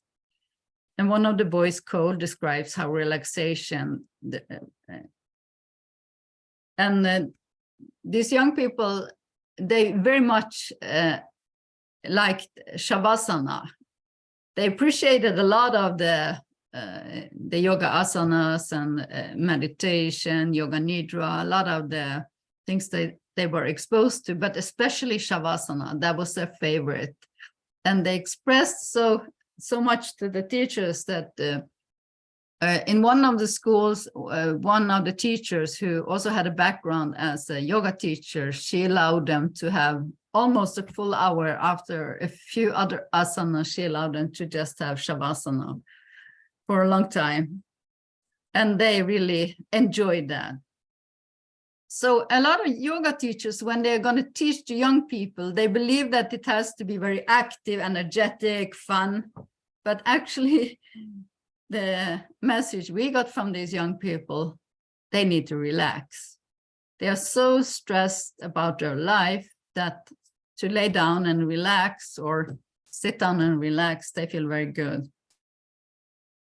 So he's talking about himself and his fellow yoga practitioners. They, meaning those doing yoga, feel better after yoga because they are relaxed.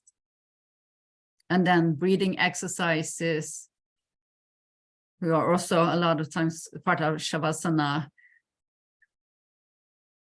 He thinks that everybody's happy about that because they become much more relaxed after yoga than those not doing yoga.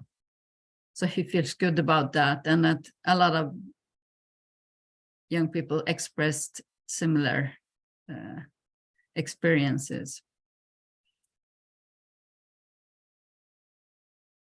So we think that this yoga as a source of relaxation and this potential contribution of yoga to people's relaxation is really worthy of exploration, because it facilitates their self-healing capacity. And also because we,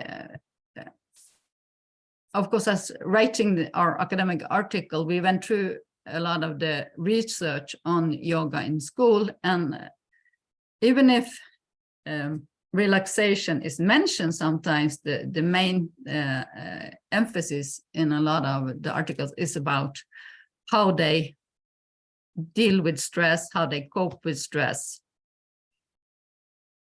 One of the Kurdish refugee boys, Hugrir, says that sometimes you're tired, you go to yoga, breathe in, out, it's very nice in the body, so you relax and stuff.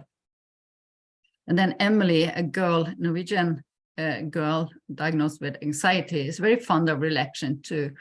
But she says something that can be a source of learning, because she says she loved the relaxation exercises because it feels like they're helping me a lot, because she gets kind of calm and it's very pleasant. But then she mentioned that the day that she was interviewed, she didn't feel that because there was a high tempo in the class. So this high speed, and then even when they had shavasana or relaxation, she was not able to slow down. So I think that tells us that with young people also, you need to do very mindful and slow yoga and not speed it up so much. At least that's what this girl felt, that it was not helpful for her.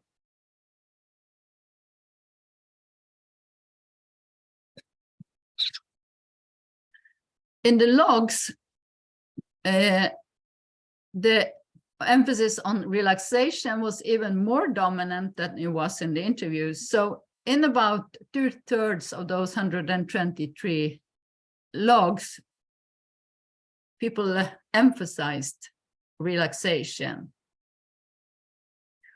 So one high school girl says, I think doing yoga gives the body relaxation, and relaxation after a long day working in standing position. It's lovely to have a class where we can relax and think about something else than work. So several of them expresses that they appreciate this relaxation. It helps them to gather their thoughts rather than being stressed. So yoga helps to help my body relax physically and mentally, as one person says. And being relaxed doesn't mean that you're not energetic. This boy describes that it was lovely. I'm now awake and have a lot of energy. I just have one word, relaxed.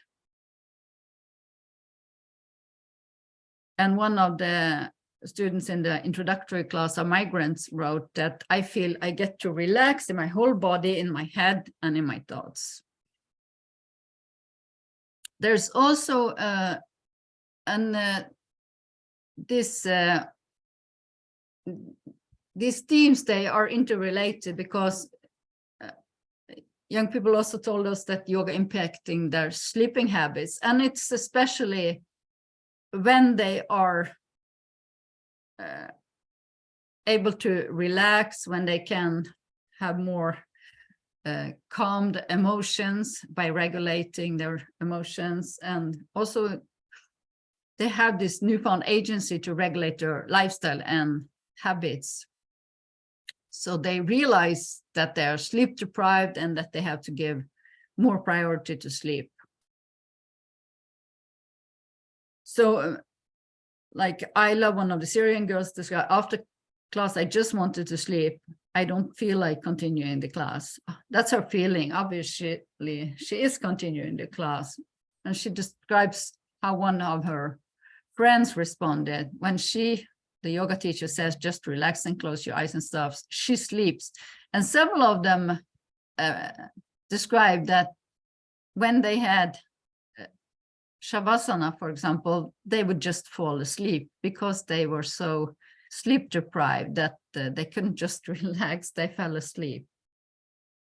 And then they feel also that after having done yoga, even with only the 8 weeks that they had, but somehow a lot of them also told that they also practiced more yoga at home. So, but at least after yoga, my sleep improved, is what she concluded. I know. So, and we saw that even though also the Norwegian interviewees appreciated yoga, it was especially beneficial for the refugees.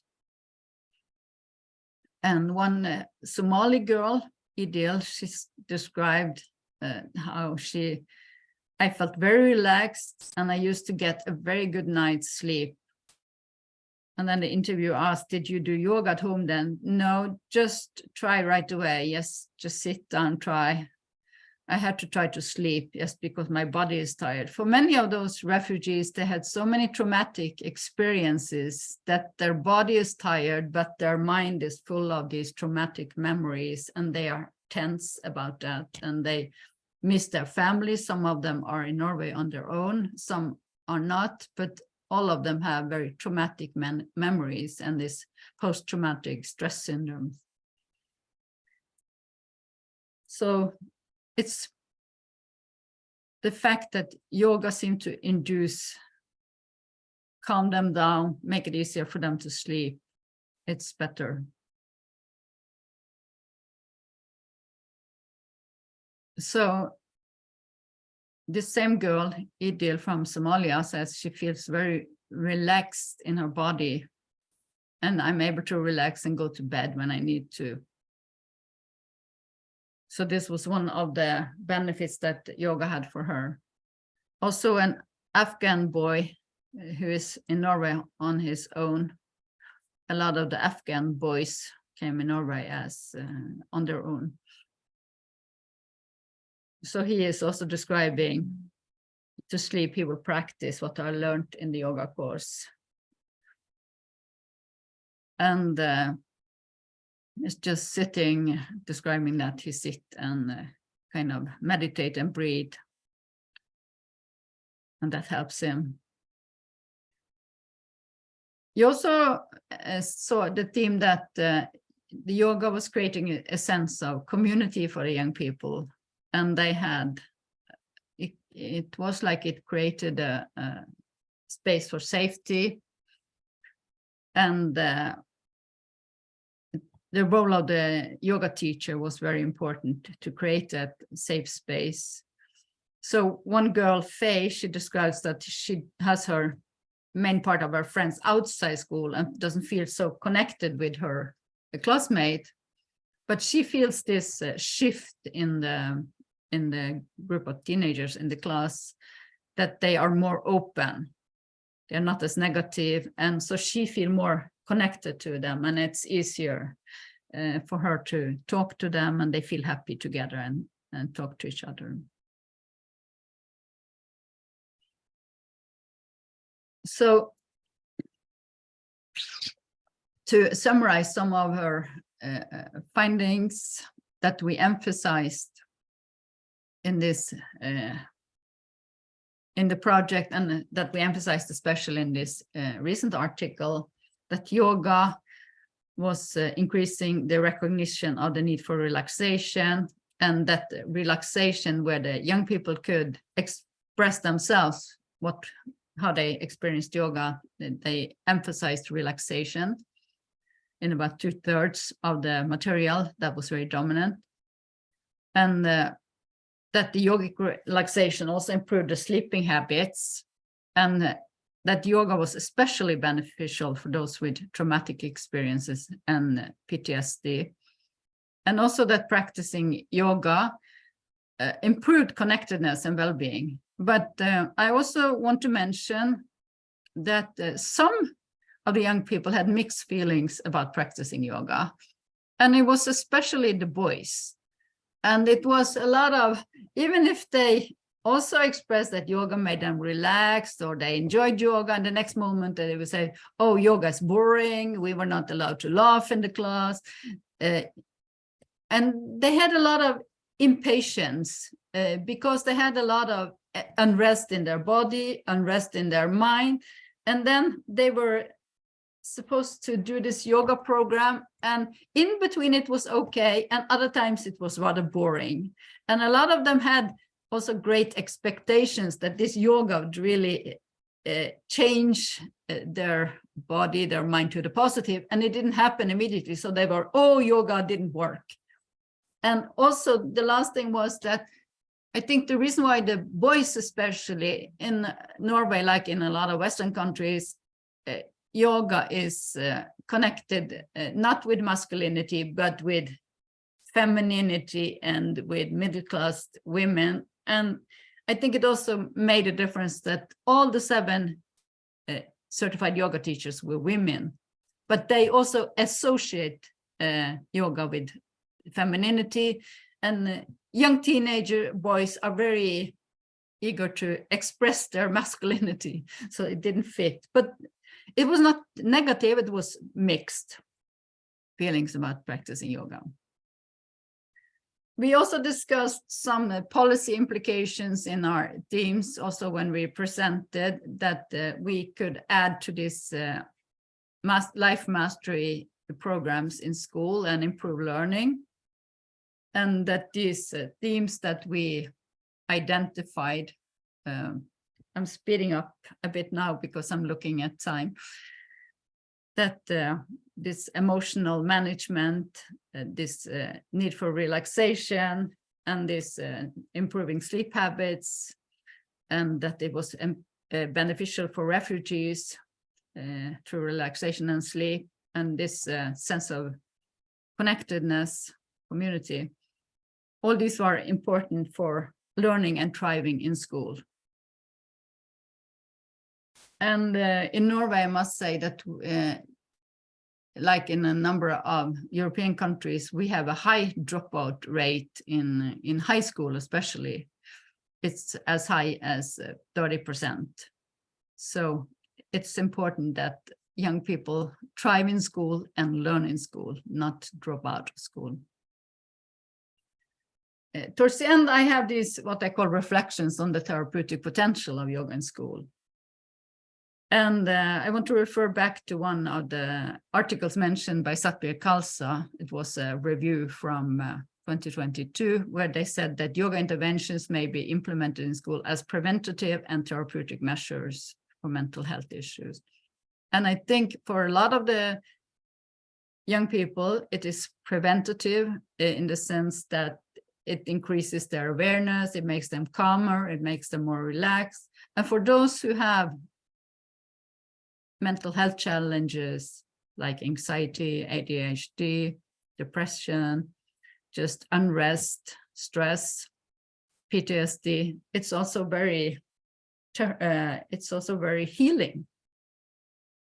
And especially this need to relax, I think, was so important for them. So it's like they have this stress level and they feel a need to relax, and here is some tool offered to them, and they have time and permission to do that even during school time. And I think being relaxed is also doing something to young people. It enhances their ability to relate both intra and interpersonally. And this is a lot about the awareness that we described in the definition of yoga. But also when they are more calmed down, more aware of themselves, it's also easier to open up and relate to other people, young people and their family and teachers, for example. I think if one wants to do yoga in school, it's very important that it is a holistic yogic approach where you include yoga philosophy like Patanjali's Ashtanga yoga or 8 limbs of yoga, and yoga as a way of life. And I think we try to include this Patanjali's 8 limbs of yoga. I think we also could have addressed more yoga as a way of life and perhaps also address diet and other ways of life. And I think the focus on awareness is also very important for young people. And I think it's also important to not just think of the students, but to include the teachers. And also we offered yoga to teachers to make them able also to have small elements of yoga that they could use in their everyday schools. But I think it would be even more ideal to offer yoga certification to teachers. And also that the school leaders are aware of and become interested in yoga, and that they understand the yoga and the role of yoga in school. I also think that yoga interventions should ideally be accompanied by research and preferably a mixed method approach. So one understands what one is achieving or not. And I think that the goal should be long-term. It's easy for research purposes to come in, do a 12 or 8-week intervention like we did. But it's ideal if yoga can become more a permanent part of school as a well-being technology for human development, life mastery, as we talked about, growth and healing, and not a disciplining tool. We saw some attempts at that among our participants, especially those who didn't understand yoga. They thought, oh, this is a good way to make our students do what they are supposed to. And I don't think that is ideal if that alone is emphasized. At least yogic relaxation can be a very good foundation for young people because they become more aware of themselves, of their lives, and then they can make wise choices, which is so important for the rest of their lives. And I have to cite one of my heroes, Dr. Nanda, who also has emphasized relaxation as a central element in yoga, as it's the body's own way of recharging its cells and helps to ease physical, emotional, and mental tensions. And we can facilitate our own healing when we are relaxed, because we often unintentionally retard our inherent healing mechanism when we are very tense and uptight, like many of us are today, and especially young people. And again, Dr. Ananda have on several occasions emphasized how yogic relaxation may be one of the most important contributions of yoga to human beings in today's world. And it seems to us, after having done our study, that being able to relax properly through practicing yoga really empower the young people, both those with so-called disadvantages and the rest. And I also want to emphasize, and we wrote a little bit about this in our articles too, that relaxation has a great salutogenic potential as a health promoting factor. And that is also important to have in mind. That's the references to our 2 articles, where we also have a lot of references that might be interesting to those who are interested in this field. And I want to say thank you for listening. And I also want to say thank you to Dr. Ananda for organizing this seminar, who's always providing a stimulating environment for me, for his staff and others. And I also want to thank you, Yogacharya Jandev, who's part of this course, who has also learned me quite a bit about yoga therapy. And then it's up to you if you have any comments or questions, they're welcome. Thank you. Thank you so much, Professor Ingunn, for that very, very beautiful, thought-provoking presentation. And I was smiling quite a bit because, you know, I think children are children in the whole world. It doesn't matter which culture, which country they are. I think the problems are so universal that they face, the stress that they face, the expectations that people have for them and they have for themselves because of peer pressure. And I think this is why the highlight of your work, emphasizing relaxation. And thank you for taking me here by own words today. They have come at a time where I need to hear them for my own wellness. So it's good the universe has put my words back through you, so I get a mirror. I think this relaxation, as you pointed out, really made an impact on all those young people. And at the same time, young people want to be seen doing something. I think that is why that mixed response was there. That, you know, if they're not doing something, they don't exist. You know, it's one of, I think that adolescent is a time, many adults also have it. They have to keep doing something, otherwise they think they will not exist. So I think that was a very beautiful point you brought out. And the other very beautiful thing which I really like, and many people may not realize it, is the way you have included our dear Usha Nair in all your work and all your publications. And despite these two publications being after her passing from this plane of existence, I think that is the best tribute you can give your friend. So I'm sure she's smiling at you wherever she is, because often I find in literary circles, just because somebody retired from the job, they're not included in the publication.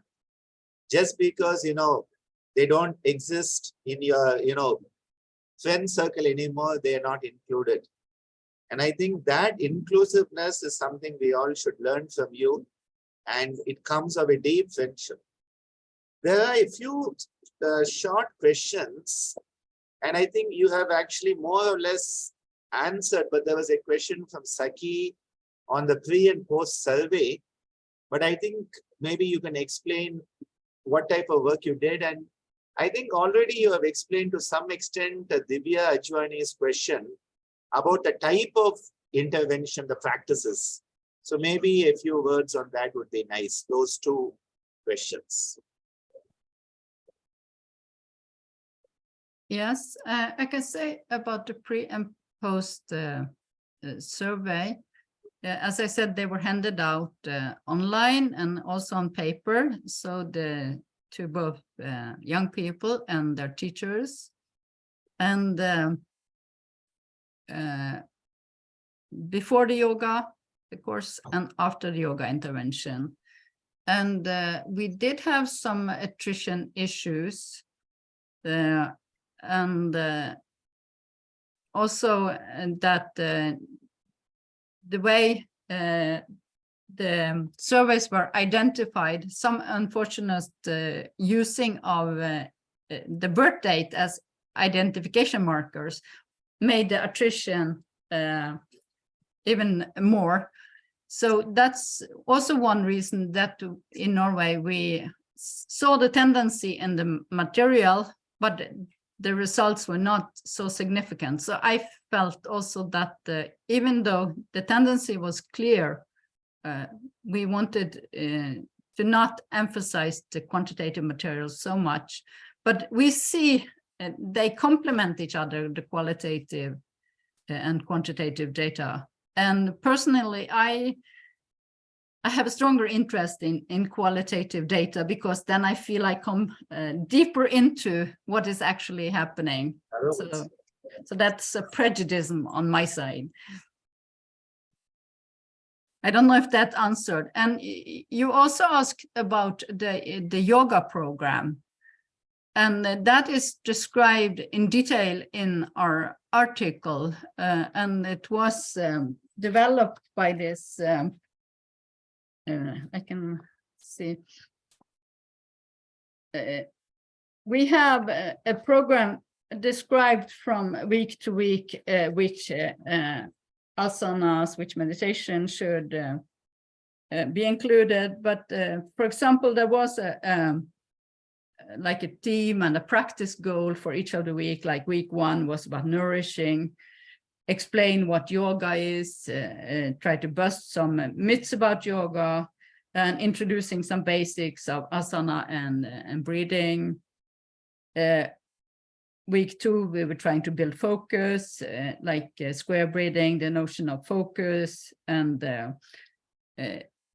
this is more about yogic teaching or counseling to explain them how we can improve our attention span through our movement and breath, for example. And week 3, we were trying to build trust in the asanas, trust in the relaxation. Week 4, we were trying to achieve compassion, build compassion with self and others, especially through checking their body and how it feels, and by trying to listen to themselves more carefully. In week 5, we were focusing on optimism, and we're introducing a lot of creativity, fun, partner postures, pinnacle postures. In week 6, we were focusing on meditation or cultivation of loving kindness, and a lot of focus on breathing, ujjayi breath, partner postures were continuing. Week 7, the focus was radical self-care, to try that even if they only knew a few practice, they would try to adjust them to fit their mood and temperament. In week 8, it was self-practice, where they were encouraged to try to teach each other and also to develop home practices. So this was the general plan. If you look at the Hippocampus webpage, hippocampusproject.eu, you can also find a more concrete description of the, we had a whole thick manual description that the certified yoga teachers went through. So they had a lot to offer, I think. I really like this idea, because it's sort of built on concepts rather than just a group of practices. Yeah. And I think this is often missing in yoga research, that we just put practices together and study them. So there is a protocol, but and again, the second thing happening in yoga research, often the same 10 asanas will be done every day for 6 months. This type of model is what you often find, rather than this type of building, that whole 8 weeks is part of the holistic learning experience. And I think this is something to keep in mind. I see Nilachal nodding, because like when we do our work with back pain, it is not just that these are the 5 asanas they're going to do for 6 weeks or 8 weeks, but how do you build it, and what is the concept on which you build it, a conceptual framework. I think your work is a very good example for many researchers. I think Dr. Meena has something to put up. So yes, you should be able to unmute. 1 second, let me just, yeah, okay, good. Namaste, Professor Ingunn ji. Was wonderful to listen to you, how you brought in the conceptual thing into the practical way in which this is all inculcated in psychology. So it's just wonderful to observe, like how you have made this, bridged this both together and combined it also, and you have been executing all this. Truly appreciate the multicentric study that you have been doing on the hippocampus. One thing which was really, what amazed me was the title of the study. Because usually it is like, effect of yoga therapy, or that's how we usually title a study or a publication. But when yours came out as, I just find it easier to let go of the anger, or it's something so attractive that you tend to want to read the whole article, starting like that. So maybe in future we'll take that cue and think about it, titling our studies also like this maybe. And while you were presenting, I observed that you had mentioned names. Are these names like just as it is, or have they been swapped just to mask the identity, or do you have the consent to really add the original name while publishing? So I was just curious to know about that. They are fictional names. I've learned from other qualitative researchers that if you use a name, it's quite different, because then we are able to visualize a person. But I wouldn't use the real name, because we're trying to have anonymity, unless there is a very famous person that you cannot, you have to disclose their name, but then of course they have to agree with it. You cannot do that with ordinary young people in school. Yeah. Again, the other fact that was very interesting was when you said the young students wanted to, relax and not do the practices.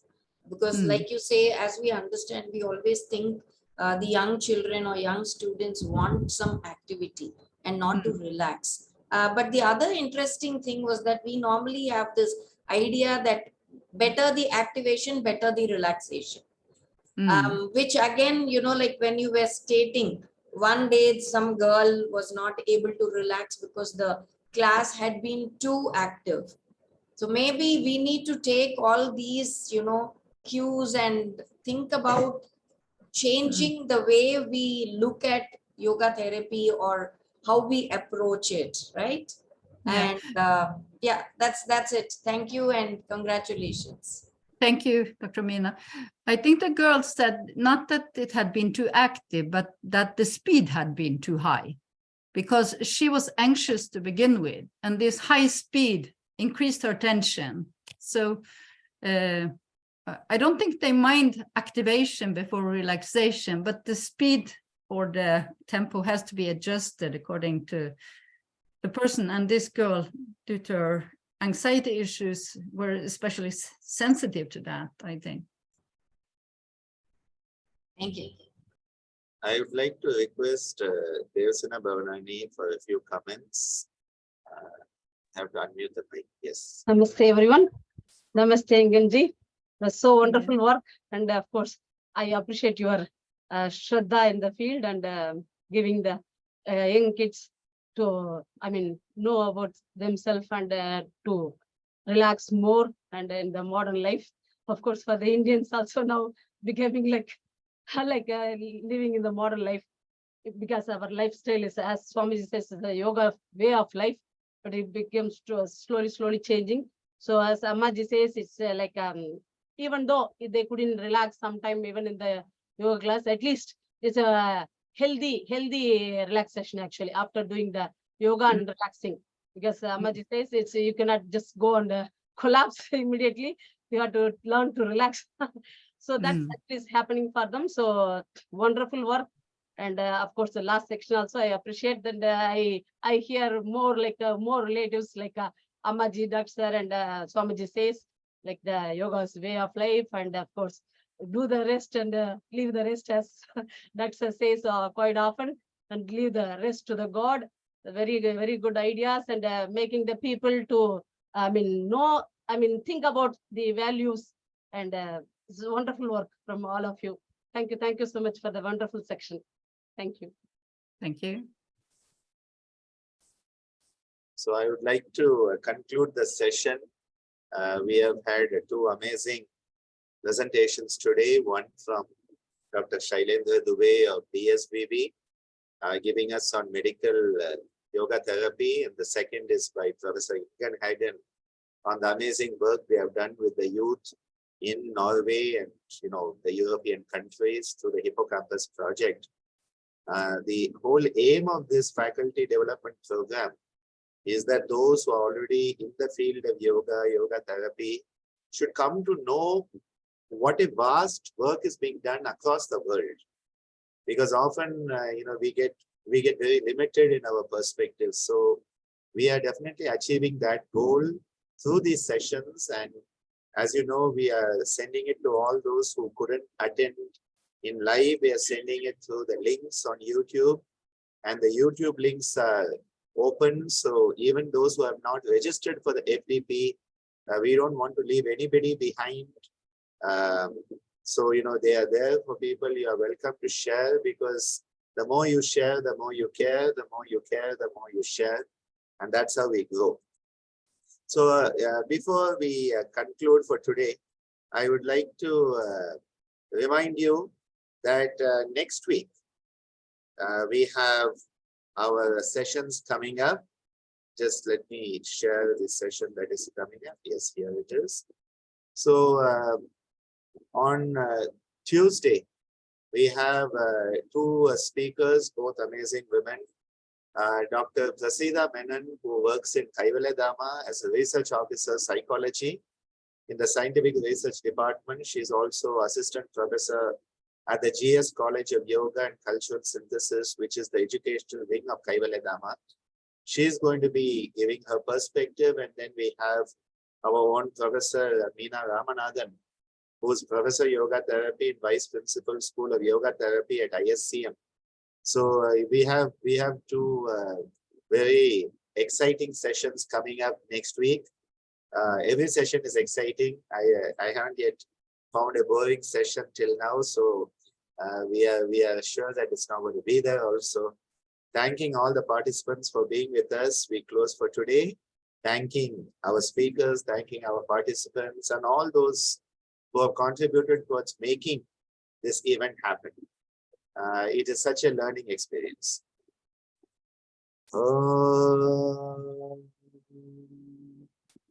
Sarve bhavantu sukhinah, sarve santu niramaya, sarve bhadrani pashyantu, ma kaschid dukkha bhag bhavet. Om loka samasta sukhino bhavantu, sarve janaah sukhino bhavantu. Om shantihi, shantihi, shantihi. Om Shri Gurubhyo Namaha. Hari Om. Thank you everyone, and see you on Tuesday.